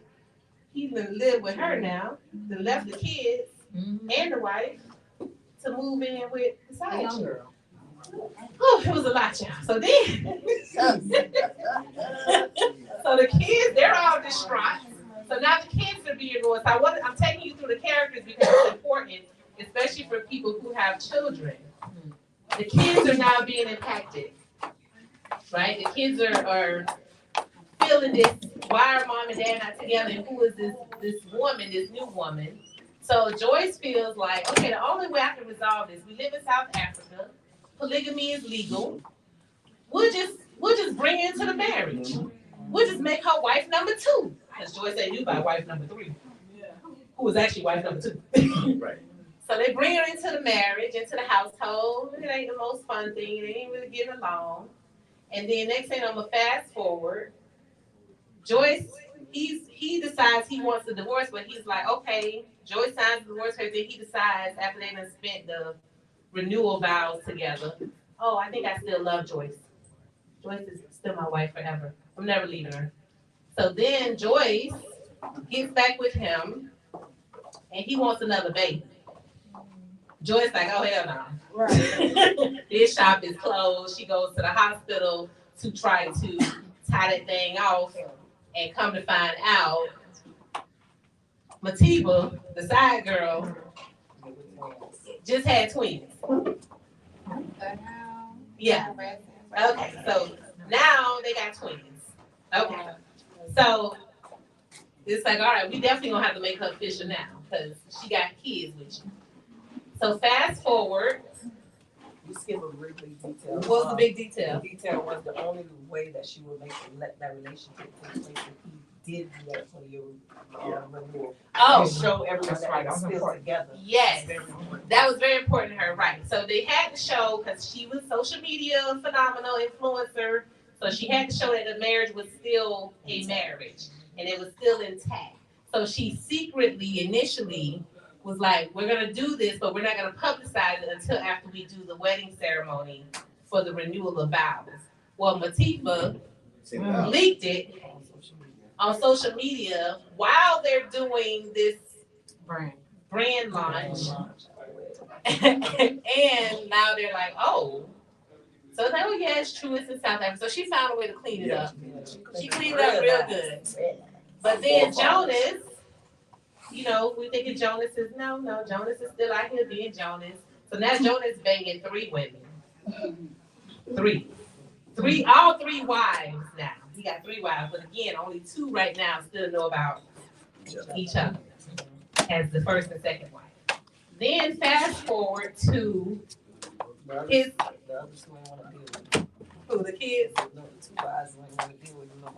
Oh, well no, fast forward to so his kids now, they're 18-year-old, 17, 18-year-old high school seniors. His daughter has her best friend. This way get real. Daughter has a best friend, and the best friend made a comment that said with me, "Oh, if there's money and power or something like that, I'm there," or something like that. Because that's, you know, at that age, that's what she's looking for, the bag. And then you have the son who is in love with her, but he was kind of like, kind of shy. He was a goofy kid. He wasn't cool. He wasn't a cool kid that she really liked, you know. But he really liked her. Like, would have done anything for her. And she knew he was second in line for the business, so she still kept him at a little distance where, like, okay, if it don't work out. So what we found out, fast forward, Gamora over here with little girl sleeping with his sister best friend. They got her pregnant. Her son's love interest. His son's love interest. After he told his son that his son needs to man up. Oh, yeah. So I'm gonna fast forward even more to where now Joyce is losing it because she finding out all this stuff and she's like, I gotta get out of this marriage. So Joyce attempted to kill him 3 times. Twice. Oh, sorry. Twice. No, she set the house on fire. Oh, okay, 3. And then she bought a gun. And then she bought the gun and poisoned him. And then she poisoned him. So the fire didn't work. They got out the house. Him and the girlfriend. The poison didn't work. And then she couldn't shoot the gun. She fumbled it, and you know, this is why I gotta take training, ladies. She fumbled the gun, and then now he's thinking she was trying to commit suicide and kill herself, but that wasn't it. So she tried to kill him 3 times, y'all, to see if she could, from our perspective, get out of the marriage and end the relationship, because he told her that the only way that he was leaving or she was going anywhere was till death do them part. Okay, it didn't matter who he had and what was going on. You ain't going nowhere, Joyce, until I'm in my grave. So Joyce did the one thing that she thought, because she did go to jail, so let me make this note. She went to jail where she set the house on fire. And she met this other lady in jail who was in there because she had done something to the man's car or something because he had given her HIV. Ooh. Mm-hmm. God. So at the end of the day, when Mr. Gamora leaves his family, moves in with his daughter's best friend in the house that he had originally given the wife that had the twins, Matifa, right? Matifa, by the way, left her kids with Joyce, like just showed up one day and was like, I just need you to watch them for a few hours, and she ain't never come back. And it's after he beat her to like a pulp. And he had beat Joyce too, so now he done turned into a woman beater and a rapist and all the things. So she left, dipped out like, you got these kids, they good in your hands, I'm out of here. And so now he's now in the house with the teenager girl. And now all of a sudden, one day, this woman shows up looking for Matifa, who used to live there. He's like, she's no longer here. The young girl that went to yoga, Pilates, whatever she went to. And so this woman seduces him and he does what he always do. He never says no. He always takes the pom pom. Right? Just takes it. Don't care, random. And then she leaves and goes on about her business, and that's that. Fast forward, he starts to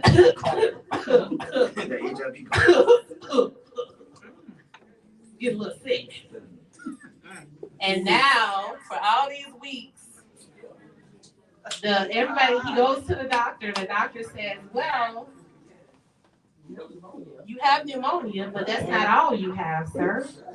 You have HIV. Jonas got HIV. But he didn't know that's how he got it. So here we go. He in denial. He said, I'm gonna take these herbal medicines. I ain't got nothing. I'm taking these herbs. I'm not taking no medicine. I'm drinking some soup.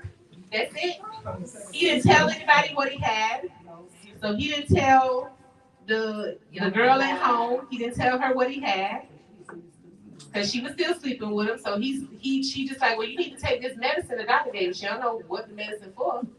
She thought it's for pneumonia. Okay? So now he done got real sick.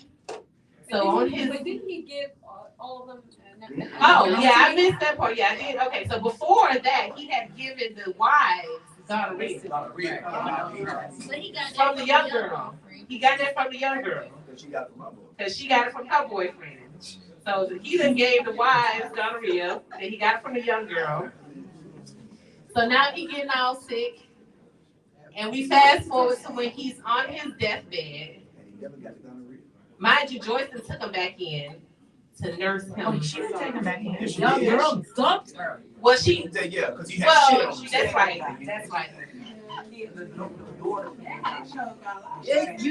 Yeah, she brought him in a wheelchair. Yeah, the girl. So my bad. She was going to take him back in, and then he decided to go back to the young girl at the house because he thought she was going to take care of him, and she was not taking care of him. As a matter of fact, she was telling the dudes that she was bringing to the house that she was banging it. That was her daddy, and her daddy was sick.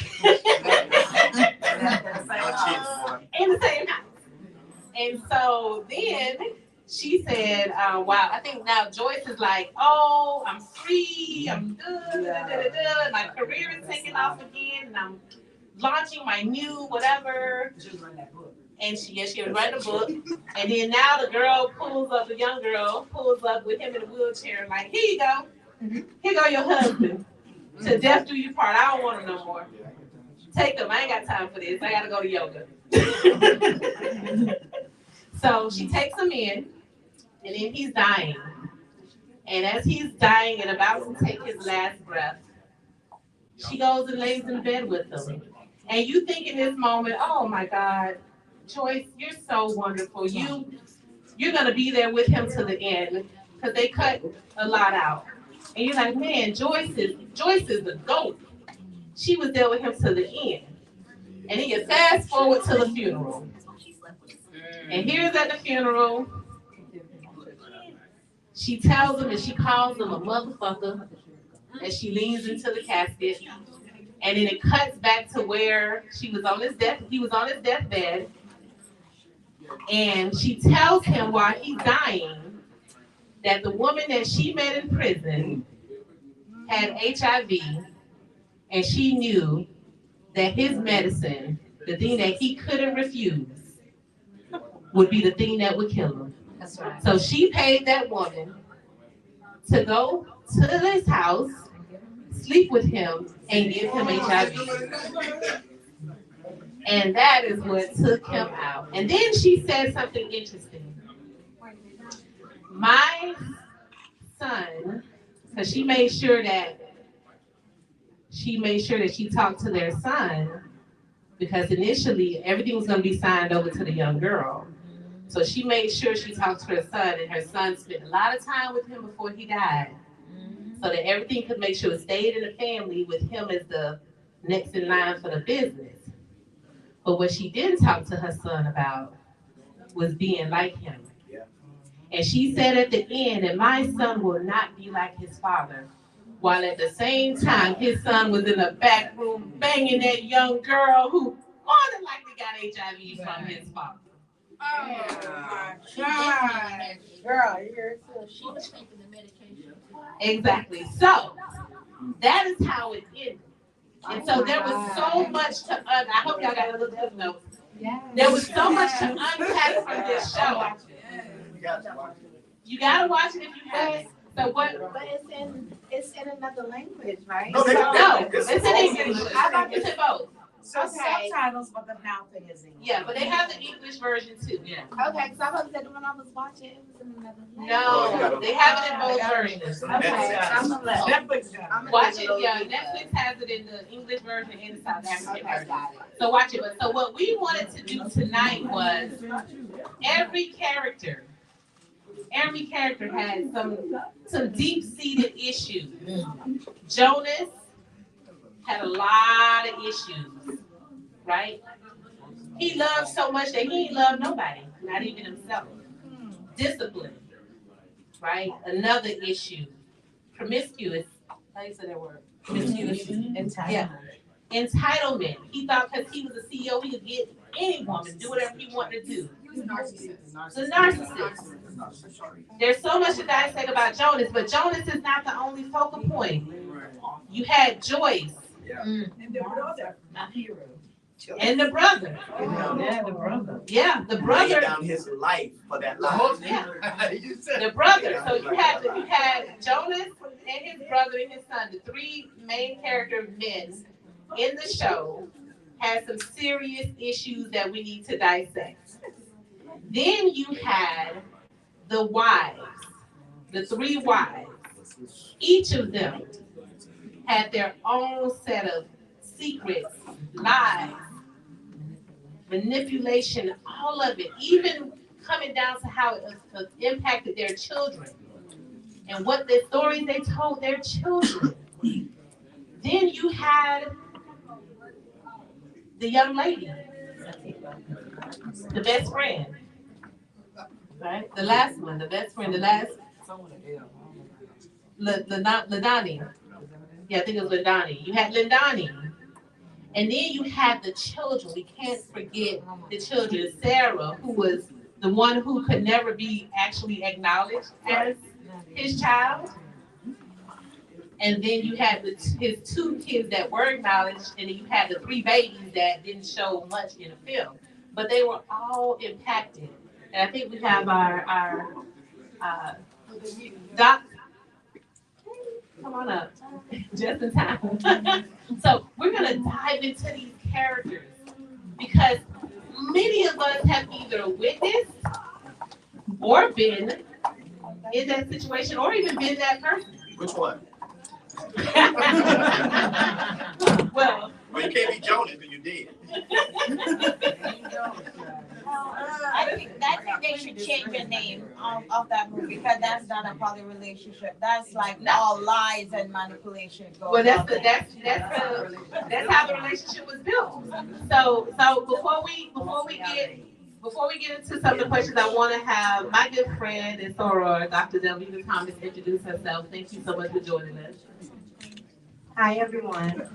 I didn't realize I was coming to Orlando. I apologize for being late. I had to work today at the hospital. So I'm happy to be here. Thank you for the grace. Thank you for having me. I'm Dr. Delvina Thomas, a board-certified psychiatrist. I'm in private practice. My practice is called DRT Behavioral Services, PLLC. We have a foundation, DRT Brain Love Foundation. I'm also a lieutenant colonel in the Army. So this mess with the polygamist is like a lot of stuff that I see in the military, but some of the soldiers, believe it or not. People, they are shocked when I tell them that the military, they have their own subset of stuff. Anybody else in here in the military or was in the military? In the back? Yeah, so women get their life in the military, as do guys. So anyhow, I provide a lot of different services in my practice. I have other mental health professionals who work with me. Our motto is brain love. So we try to teach people prevention, education, not just prescribe a pill, and provide all different types of modalities, interventions to help people live with mental health challenges other than medication, other than psychotherapy. Thank you. Awesome. Thank you. Sorry. So we're gonna dive right in. So, Willie, you're deep in social media. Deep in social media. And Joyce was a social media darling. Everybody loved her on social media for 2 decades, hiding secrets. What's the psychological toll of performing a perfect relationship online while it's collapsing at home? Now, you just talked about being that perfect girlfriend or that perfect wife. What is the psychological toll that it has on someone, male or female, when online they're having to put this persona on, like everything's just amazing, but at home it's just falling apart? Well, the psychological toll for me would be devastation if we're talking about Joyce. Because Joyce had to perform for 20 years for the world to see that she had this great life when secretly she's really hurting. So emotionally, physically, financially, because she wasn't getting money like she was supposed to, but she already broke it all down to us. So for me, because like you said, I am on social media, a lot of people that are on that platform feel as if they have to create an image. And once they create that image, they become that image. And they don't know how to get away from it. So they have to protect the brand, the identity, and the perception of what the public thinks about them. So once we realize that what they're giving us is not real and it's fake, then that causes other issues in that individual. Their self-esteem is now tarnished. When they looking at social media, there's no identity anymore. So now I'm trying to figure out, dang, how am I going to keep this together while I'm really not together? Is the biggest thing when we talk about social media. So for me, I know plenty of people who are on social media and you would think they got what they say they got. In actuality, they have nothing. And here we are looking at them and saying, damn, I wish I had that. Damn, I wish I had that. In actuality, you got more than they really got. So I always tell people social media is an illusion. Do not look at social media and want to be what you see on social media, because a lot of those people are faking it till they make it. And that is exactly what Joyce was doing. She was living 2 realities, right? She was that social media influencer and the broken woman, the broken wife, the broken mother. So she was trying to pick up the pieces while trying to make us happy and giving us what we wanted at that time. So that's what I think. I think at the end of the day, she was exhausted because she had to keep playing, creating that image, protecting the family. And that's all I can say. Exhaustion. Trying to keep up with the world is a lot. Oof, exhaustion. Big, big, big. On the going to Jonas, I'm gonna stay with you for a little bit. He kept building these new secret relationships instead of ending his marriage. What do you think drives someone to expand on a lie instead of leaving? Anybody know any folks in here that they just keep creating new relationships instead of just letting the one that they have go? They just keep building on the lie because it's just one lie after another. Yeah. Well, people love the benefits of having multiple partners, but they don't want to take the accountability that come with it. Honesty and telling a person, okay, this is just like a Joyce. Joyce was able to accept the other woman because she still wanted to show us that she was happy and she was okay with that. But Jonas still wasn't being honest, so he didn't want to be honest with her. That's one thing I feel like Jonas did. And the other thing with him, he thrived off the women wanting him, needing him. Narcissistic trait, right? That's the thing that they like. They need that, what's the word? Acceptance or validation, attention. So for him, that was another thing. He thrived off those women wanting little things from him. Joyce just wanted him to be a husband. Matipa just wanted the financial stability that came with them. Essie just wanted him to give the money to pay the bills. So every woman wanted him for something that fed that ego that he had in himself. And then another thing, a lot of people don't want to have the conversations when it's time to break up. I don't want to sit and tell you I don't want to be with you no more. Nobody wants to have those conversations. It's not an easy conversation to have. Nobody don't want to have it. So, and then let's not talk about his finances being jacked up, right? because he got all that money from Joyce's daddy putting the money in his pocket. So if I leave Joyce, my financial stability and that look, that CEO look and brand I have is down the drain. So women is not gonna want me. So then now I can't get these women to get the validation that I'm looking for. So there's a lot of things to unpack with Jonas when we talk about those different things on why he never really wanted to leave that relationship. You have anything you want to add to that, Dr. W? I thought y'all were gonna get to the good stuff. Oh, we get there. We get there. Oh, you'll see. So going to Latifah, this was the one who was wife number 2, but then she discovered she was wife number 3, which was like a gut punch for her because she thinking, oh, I just got, but all along, right? So what do you think was happening with her when she found out that news? Because here it is, she was never gonna be the wife or the partner that she expected or that she wanted. He was never gonna be there for her children like he was there for the other. He wasn't gonna be there for the twins. Every time he came over and she thinking he got to hold the twins, he just wants sex. Yeah. And never gave her flowers. Never gave her the attention. Never gave the kids the attention that she thought she was gonna have. Even agreeing to being his second and coming to find out she was really his third wife. So, what do you think what kind of impact you think just that had on her, or even a woman that would go through something like that? Well, any woman that finds out that she's not number one, that is emotionally traumatizing for a person. Because at that point, you're giving this person everything you got, and then you find out Latifah shows up at your house and saying, y'all been smashing your man for like 6 months, and I took your house and I got kids with. Shock. You're gonna be in shock. That's the first thing you're gonna go through. Your mind goes everywhere. It's asking you, like, damn, did I see the red flags? Why is this happening to me? What is she doing that I can't do?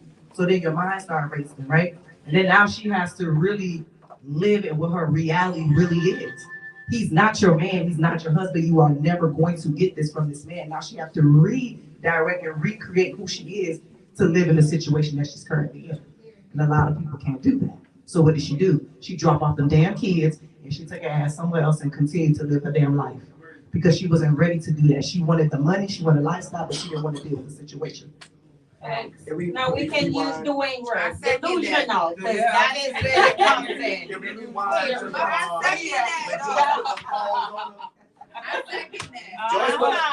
I'm gonna give it to Joyce.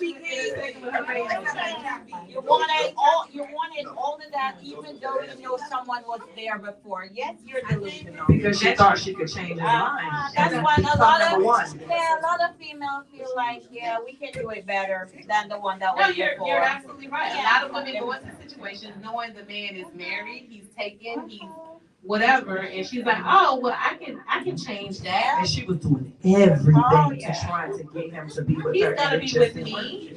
Yeah. He's gonna leave his wife. What do you mean? Of course. Never. So I'm gonna pass the mic to Dr. Thomas. So we're gonna talk about Joyce for a little bit because Joyce, from a behavioral health and mental health standpoint, see, Joyce probably didn't think she was a little crazy, but you know, Joyce was a little touched. Joyce was a little touched. Okay, listen. She was a little touched. Okay, from beating Latifah's ass in the salon, in the spa, like whooped her behind, like, yeah, to all of the attempts on her husband's life, to the final one that worked. When does, I want to make sure I phrase this right. Crazy. When does the line get crossed between understandable rage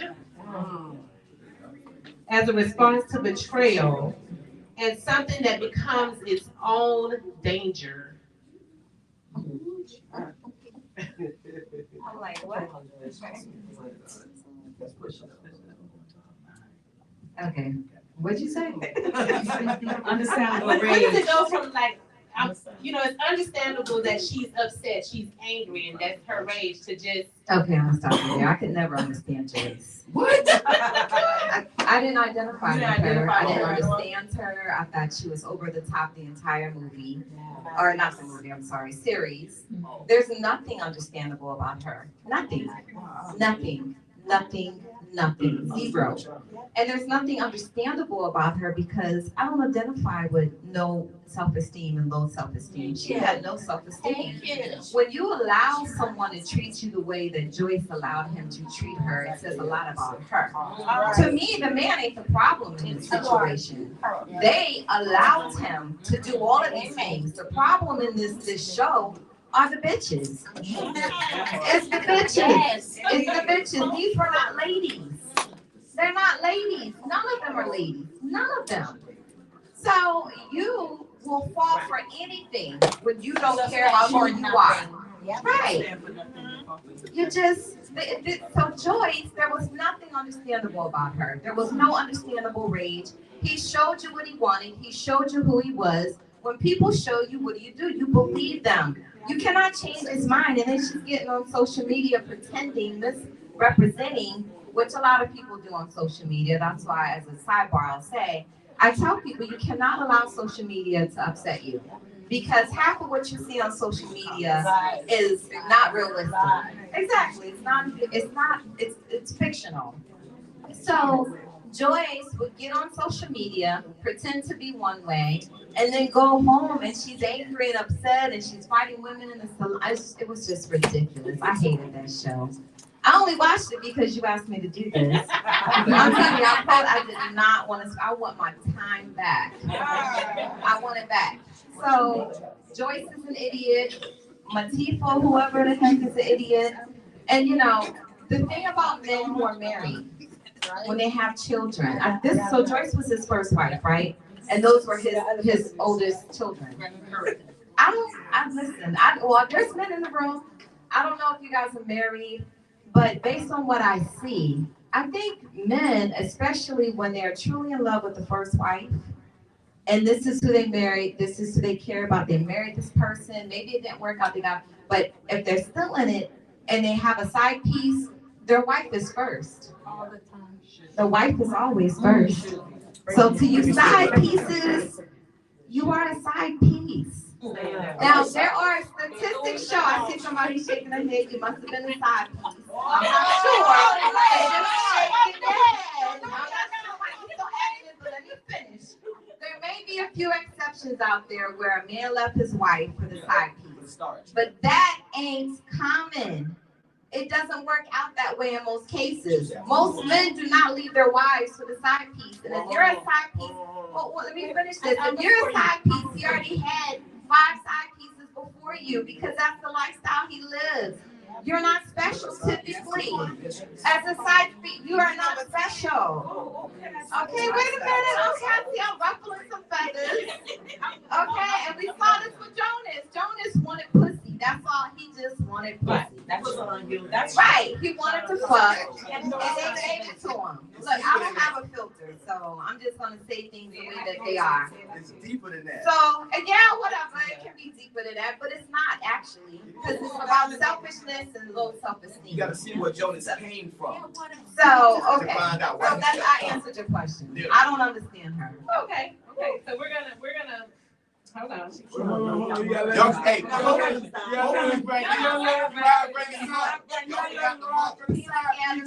for the end. Go ahead with the next question. Hold on. I want to get through this question. All right. So hold it. If you need to write it in your phone. Hold your horses. All right. So the first part. This is important because when I talk about the STDs and STIs, the room just gasped, right? And so the show doesn't shy away from STI transmission as a consequence of Jonas's secret life. How do we have you been tested even when you're married and something doesn't feel right? If something doesn't feel right, something feels off. You know, ladies, your pH be feeling a little off. Okay. How do you make it a normal question in conversation instead of it just jumping to it as an accusation? You just asked the question. I mean, we're grown. I'm single, I'm not married. So you just asked the question. You have to normalize it. Because you think I'm a beater on the bush with some dude. I don't know where you've been, what you've been doing. I'm scared to ask you if you've been tested for HIV or hepatitis. but you want us to get in bed together and swap spit and swap everything else, it ain't gonna happen. So we go to Walgreens, get an HIV kit, and we go to the house with it, and we take an HIV test together. Because if we're gonna be grown and have sex bareback, then you need to be grown about this conversation. So you mentioned it's hard to break up with someone. Those are the hard conversations you have to have. You have to have, I'll never forget this, someone said this at one of my events, you have to have the fucking conversation. And that's just it. So when you know that you're both clean and there's nothing going on, it's better. It's even better because you know that you have someone who's clean, who's not carrying a disease. You don't have to wonder if that little smell in the bathroom or the little itch you felt or whatever, or the redness is something infectious, or the little bump that's really nothing because you don't have anything. But you have to ask the question. So sidebar again. Someone asked me, she's dating someone, he's a man who did 15 years in prison. And she said to me, wait, no,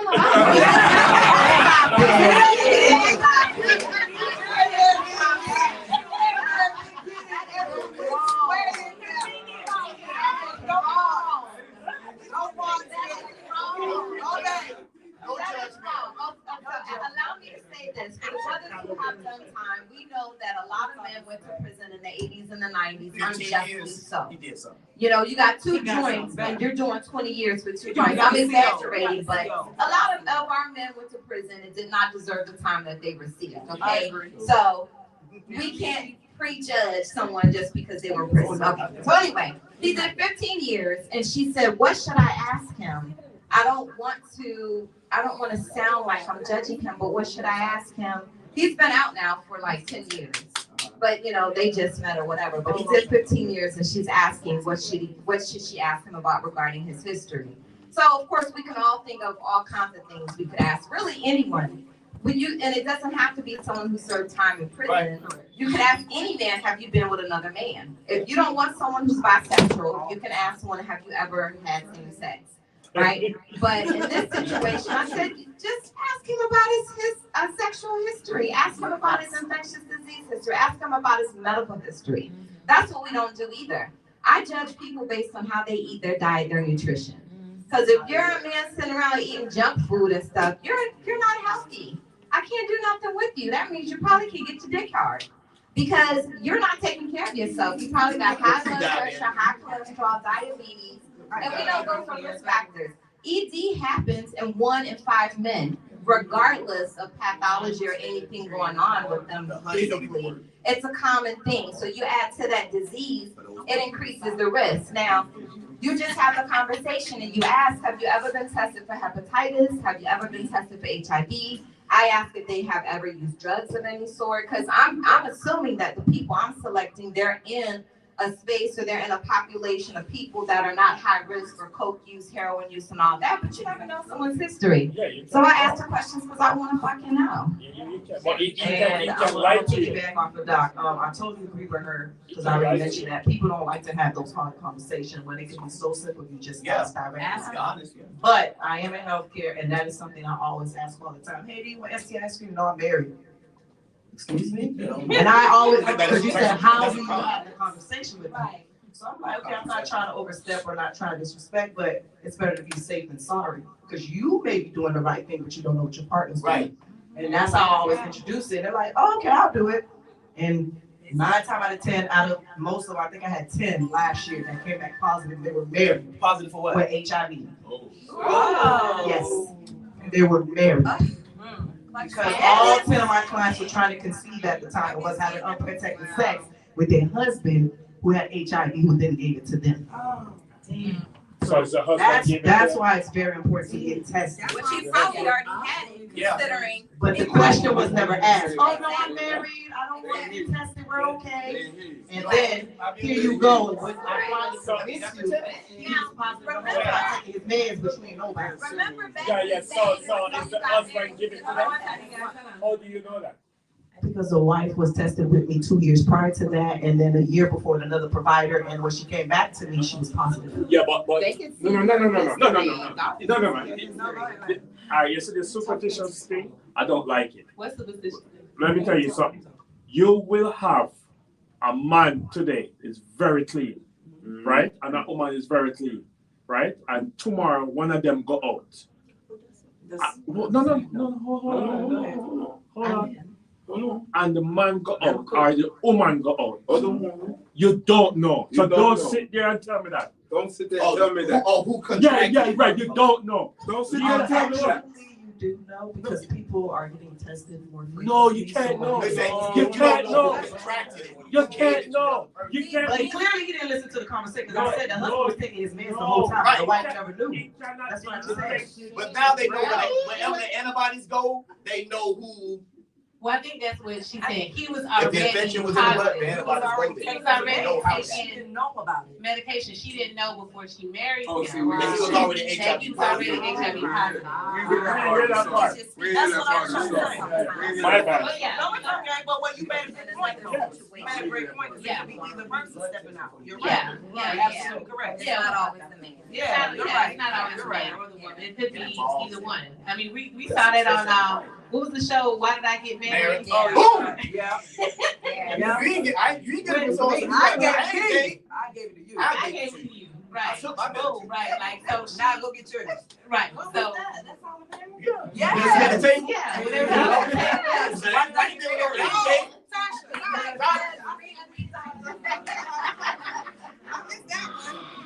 All right, so we had a couple of comments from the audience. So before we move to the next segment of questions, Julie, I think you had a. Yeah, I was heated because please tell me your name.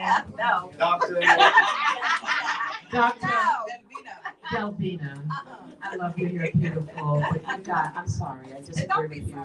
I disagree with you 1,000,000%. I don't think Joyce suffered from low self-esteem. I think you were looking at it through your Western eyes. Because your perspective, you didn't grow up in South Africa. How do you know where I grew up? Did you grow up in South Africa? Did you grow up in South Africa? First of all, what we're not going to do is make automatic assumptions All right, about who I I don't am. mean to offend you. No, I'm not offended. I'm not offended. All I'm right, just so I speaking stand corrected. frankly. You don't know where I grew up, so you're making an assumption. I grew up in America. Okay. But so before you start So did talking, So I'm asking the question. Finish what you're saying. So I'm asking the question. Did you grow up in South Africa? Go ahead and finish. I'll let you know. Okay. But you came across, Yes. I stand corrected, as a woman speaking from a Western woman's perspective. I'm a Western woman also. And when Joyce said to Matipa, when she realized that this woman is not going anywhere, how do I do this? Because I'm not going to give my J of the J and J up. When she decided that my J was equally as important as his J, this is what I'm going to do. Now let's go back to our culture. She called the husband. She called the brother. She spoke to the brother about what her husband had done and the situation he had put her in. And she is not going to tear down what she has built, what her father has built, what her mother has built for this man and that young girl. So that is the perspective I'm looking at Joyce from. Because Joyce saying, you know what, and I think this is part of our problem. We're so ready to label women as having low esteem because they decided to do something other than cut and run out of a relationship, because that's what we do now, and that's why we have so many single women, because we cut and run, and we don't know when it's time to hold, or when it's time to fold, or when it's time to run. Okay, we don't know. So we're looking at those perspectives, and we're saying, well, you know, you got low self-esteem. You don't even know this man is with all these people. Who are you? I thought Joyce was brilliant. She was brilliant. Now it might be crazy. Might be crazy. It might be crazy. But in the end, she is a beast. In the end, she decided this is how she's gonna handle the situation. I can't kill him because I don't have the guts to do a gun and poison and all of that. I'm stupid. I don't know what the poison does. But okay, we're gonna kill him with what he loves the most. Brilliantly crazy, crazy but brilliant, but not low self-esteem. She was protecting her family name, her children, and her empire. I'm sorry, no low self-esteem there. Yeah, you don't have to be sorry. It's your opinion. Stand in it. Stand in it. I am. So her decision, you said she wanted to kill him. She tried to kill him when she tried to burn down the house. So that was the first time I saw when she tried to kill him. Yeah, so she tried a couple of times to end that man's life. I say self-esteem because she's so brilliant, she could have found other ways to protect that company. Why? She could have found other ways to protect the company. This is called polygamy. This is not even a polygamy situation. This is not how polygamy happens in Africa. It doesn't happen because she created that whole scenario to save face. Because she didn't want to say on social media, my husband was having an affair with another woman, and this is what became of it. So she didn't do all of that because she's so brilliant to save the company. She did it to save face because she felt stupid.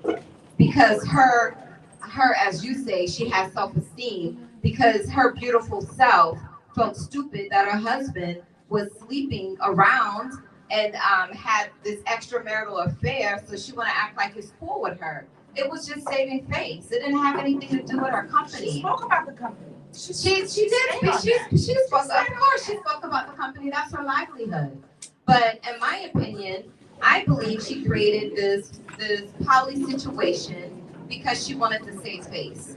That's all she could do. Because if it was about that, from the very beginning, she would have said to him, I want you to have more than one wife. It's fine. You can have most, and that's how it goes down in Africa. When these folks are in these relationships with more than one wife, it is decided from the very beginning. It doesn't just happen as we're going along. So that's not, to me, that's not even, it's not relevant. That's generalized. Because, but no, that is how it happens. How many countries have you been to in Africa? I've never been to Africa. I've been to 12. Okay. But that's so I've been to 12 countries in Africa. And poly relationships, it is a specific way of living. It is not, you had an affair, I didn't know about this hoe. You won't leave her, so let's bring her into the fold. If the man didn't And it never propose happens that either, it's her. He did not, exactly. Exactly. Not a poly. Manipulation and lies.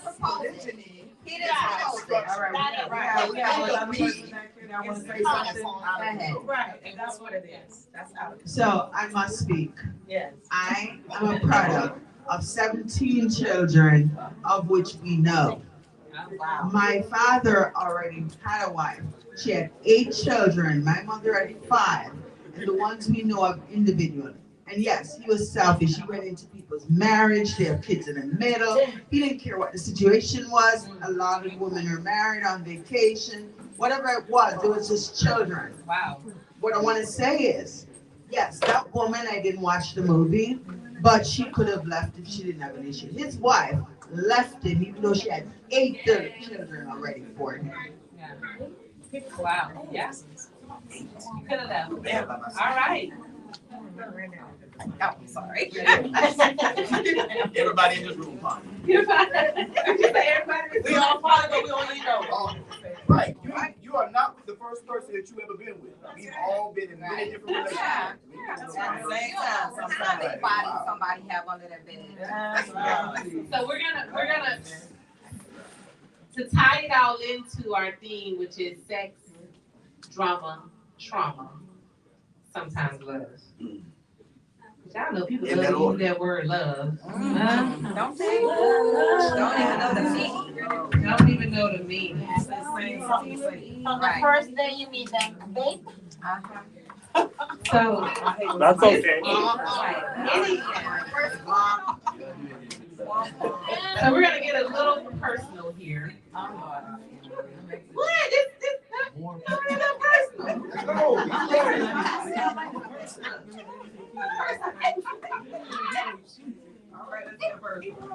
And I want you in the audience to think about this question as well, as as our panel thinks about it. What's a pattern from your past relationship you're still actively trying to break? What's a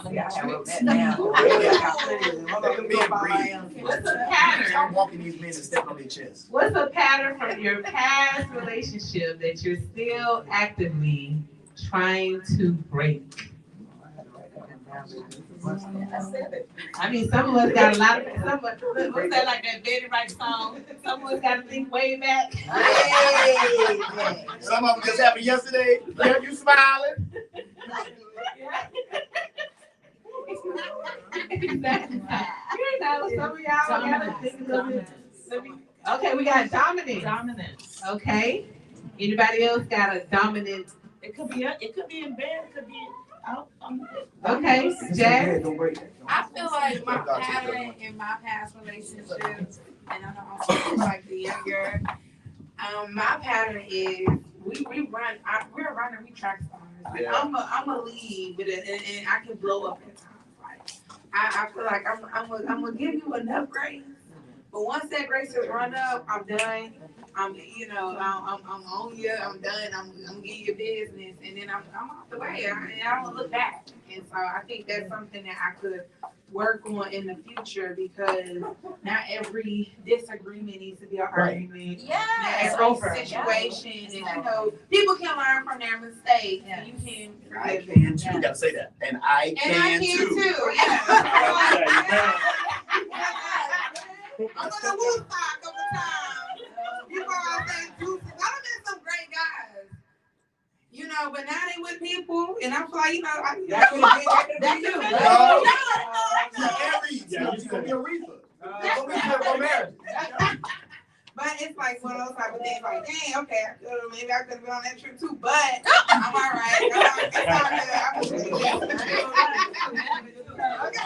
So I'll share. I want to share. Yeah, I want to share. Yes. Go ahead. Share just a little bit. I share a little bit. So I would say that I get in my head, and I might start making up some little stuff. Like, wait a minute, is that seems familiar? Should I? Yeah. And then sometimes I'm real reactive, and I might start typing some long text messages that be like a book. Don't send it, girl. No, don't. She sends it. Don't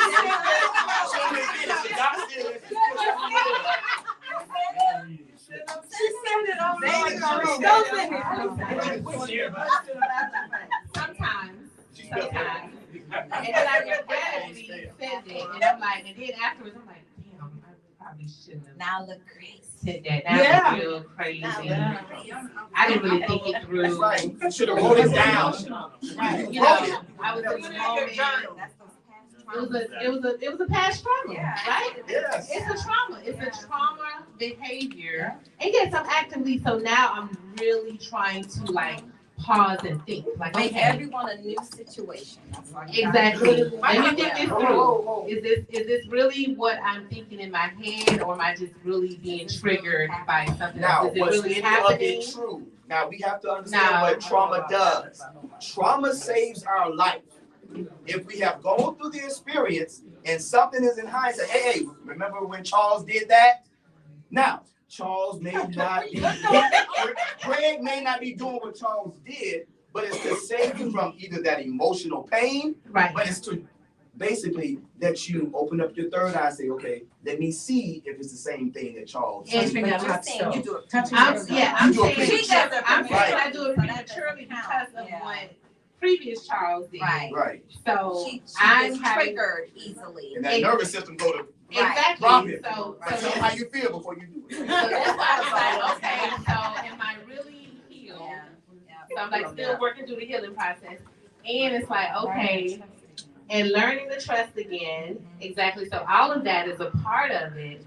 And so now it's like, okay, let me think before, I react. Let me ask questions and have a gentle conversation and not accuse and not, all the things. So it's a process, but that's one of the things that I'm think the best. Yeah, you know, working on something. What did you mean by I love you? When you said I love you,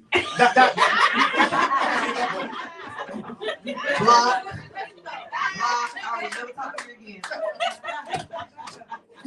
you a coffee store game for Leo. Right.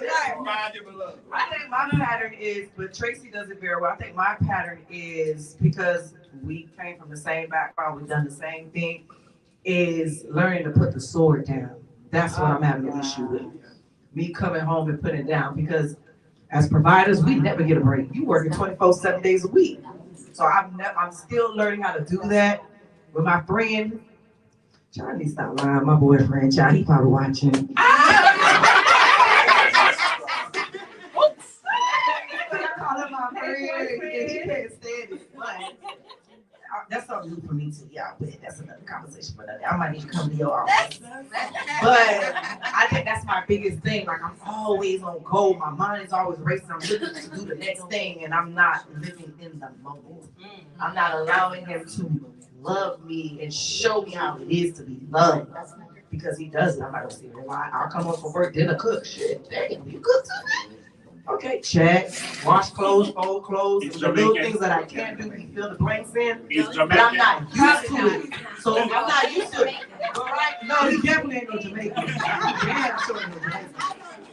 The Jamaican wants you to cook Monday through Sunday, wash the dishes, boil the rice, cook the chicken up. No. You a chef, so you cook, so I wouldn't no. But that's my biggest thing, Doc. Like, I don't allow myself to live in that moment and be appreciated, because I've been doing for me for so long. I don't know how to let somebody do for me. What about you, Doc? You got one? What about you, Doc? I was sitting here trying to think. I think like most people, when you've had negative experiences, it's sometimes you want to apply that past experience to the new experience. And so I've always had to remind myself, don't assume that this is happening because of something that happened before. And I always think the positive. I try to remind myself, be positive. So I've been a victim of that too, where if something isn't happening a certain way, I might think, okay, I wonder if it's really this or not that. And I think women, we base it on our previous experiences, because we know some of us are hoes. Some women just don't want to be in one relationship. They got 5 and 6, 7 men. We know there are women like that. But I think in general, usually women are wholesome. And we want just one D. We want just one man. We want one D. We want to commit to one woman at a time. Yes. At a time. At a time. Yes. We don't want to go around. Yeah, we don't want to switch up. But I think a lot of us have been in situations where we were cheated on.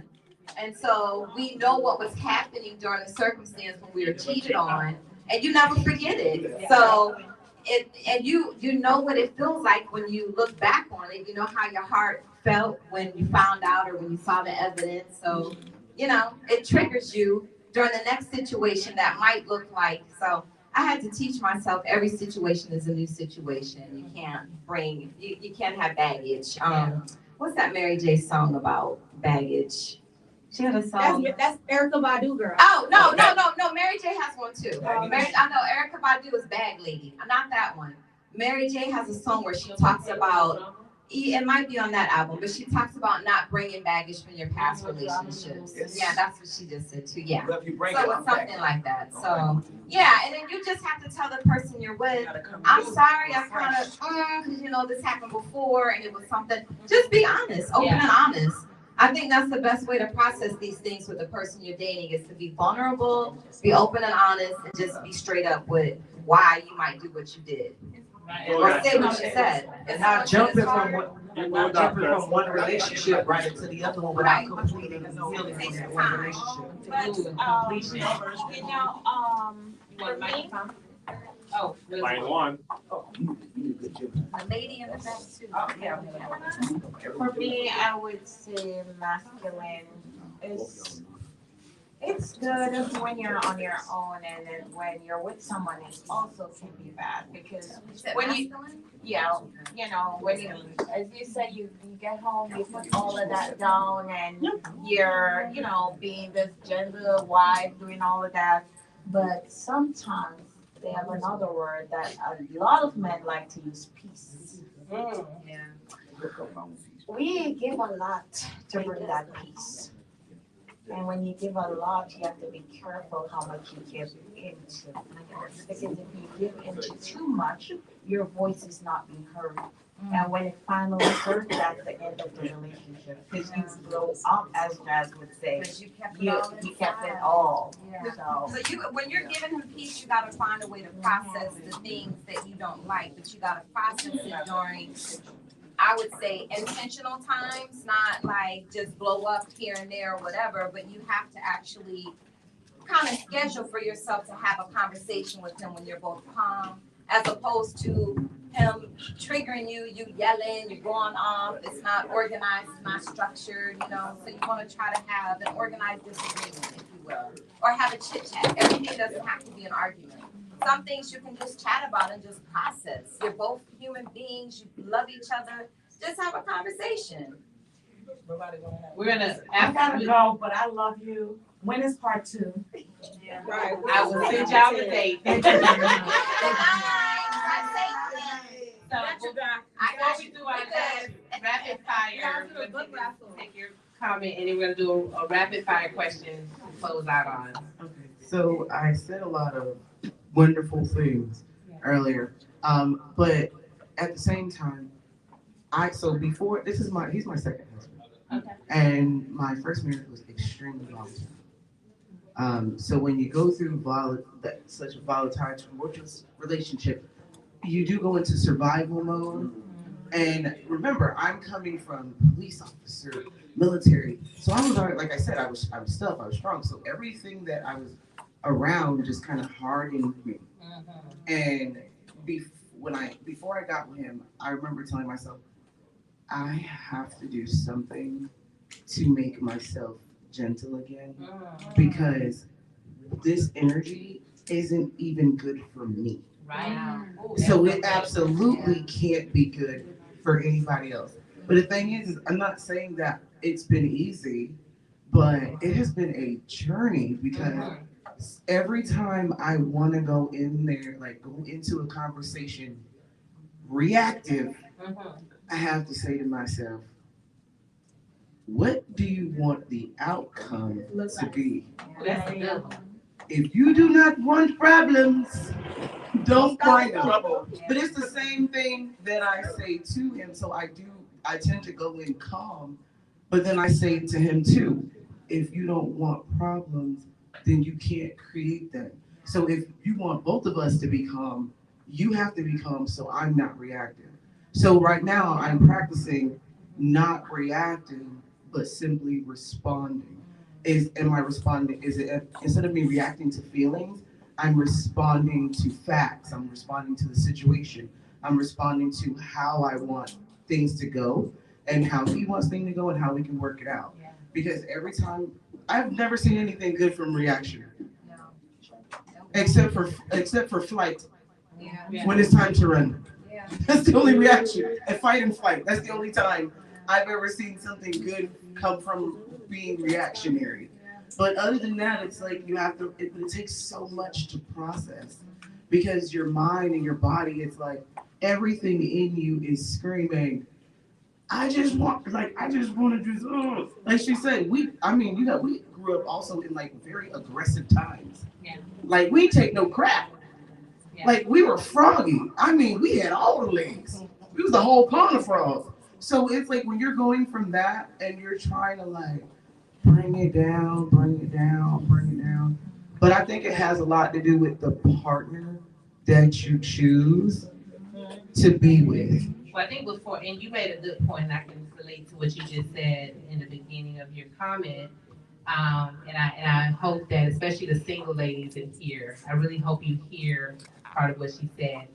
So a year and a half ago, when I started on my own healing journey, I realized I had so much anger, so much aggression, so much, like just within me. And like she said, I realized I was like, this just doesn't feel good. Like I'm just popping off about whatever. Same thing about a relationship, I'm popping off. And I realized, I was like, I started thinking about the whole social media soft girl era, but it was not about the bag and all of that. I was like, how do I be softer with myself? How do I become more gentle with myself, more patient with myself? Because that is what I want in my life. Not just in a partner, but just generally speaking. I don't want my mama coming at me sideways. I don't want my friends, no one.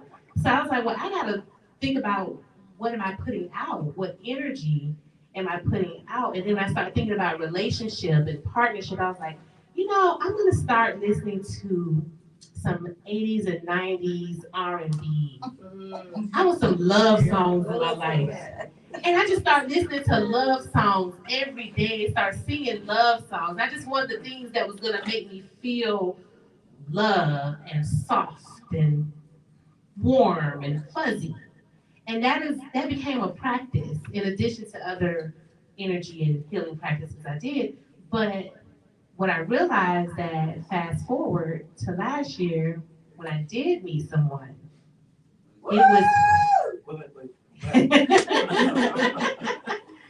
it was all of that softness.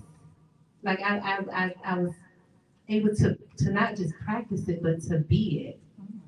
And it was just it has been a different type of response in my life, right? So I say this to all the women and men. Let's tone down the aggression a bit when it comes to relationships and dating.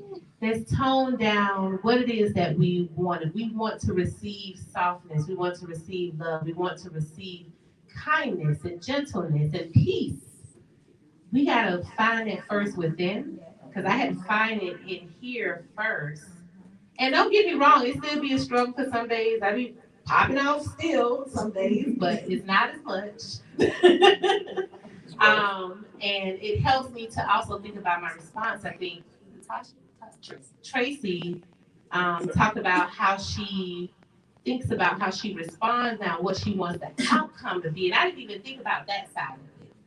What do you want the outcome to be to your response to your relationship? So the last question of the night I want us to think about. If you could give your future partner or current partner one piece of advice about loving you, what would it be? I got it right here, so just in case you watch yourself. So just take a moment. Think about your current or future partner. If there's one piece of advice that you could give them about loving you, what would it be? And we're just gonna take a moment. I think you ready. Oh, I you got ready? mine ready because I already She know. ready. No. So we're gonna start with you. Before you say that, I just wanted to give props to the lady in the back, because Tracy, because it sounds like you did work. Yes. You did a lot of work. Yes. I've been practicing mindfulness. Yeah. Kudos to you. Most people don't have those conversations, or Right. when they talk about it, they don't tell you that Exactly. they talk to themselves, they talk themselves out of certain things. They just say, well, I just don't know what to do. She said exactly, what do I want out of this? Yeah, I like that. She's processing her stuff. That's my brain, y'all.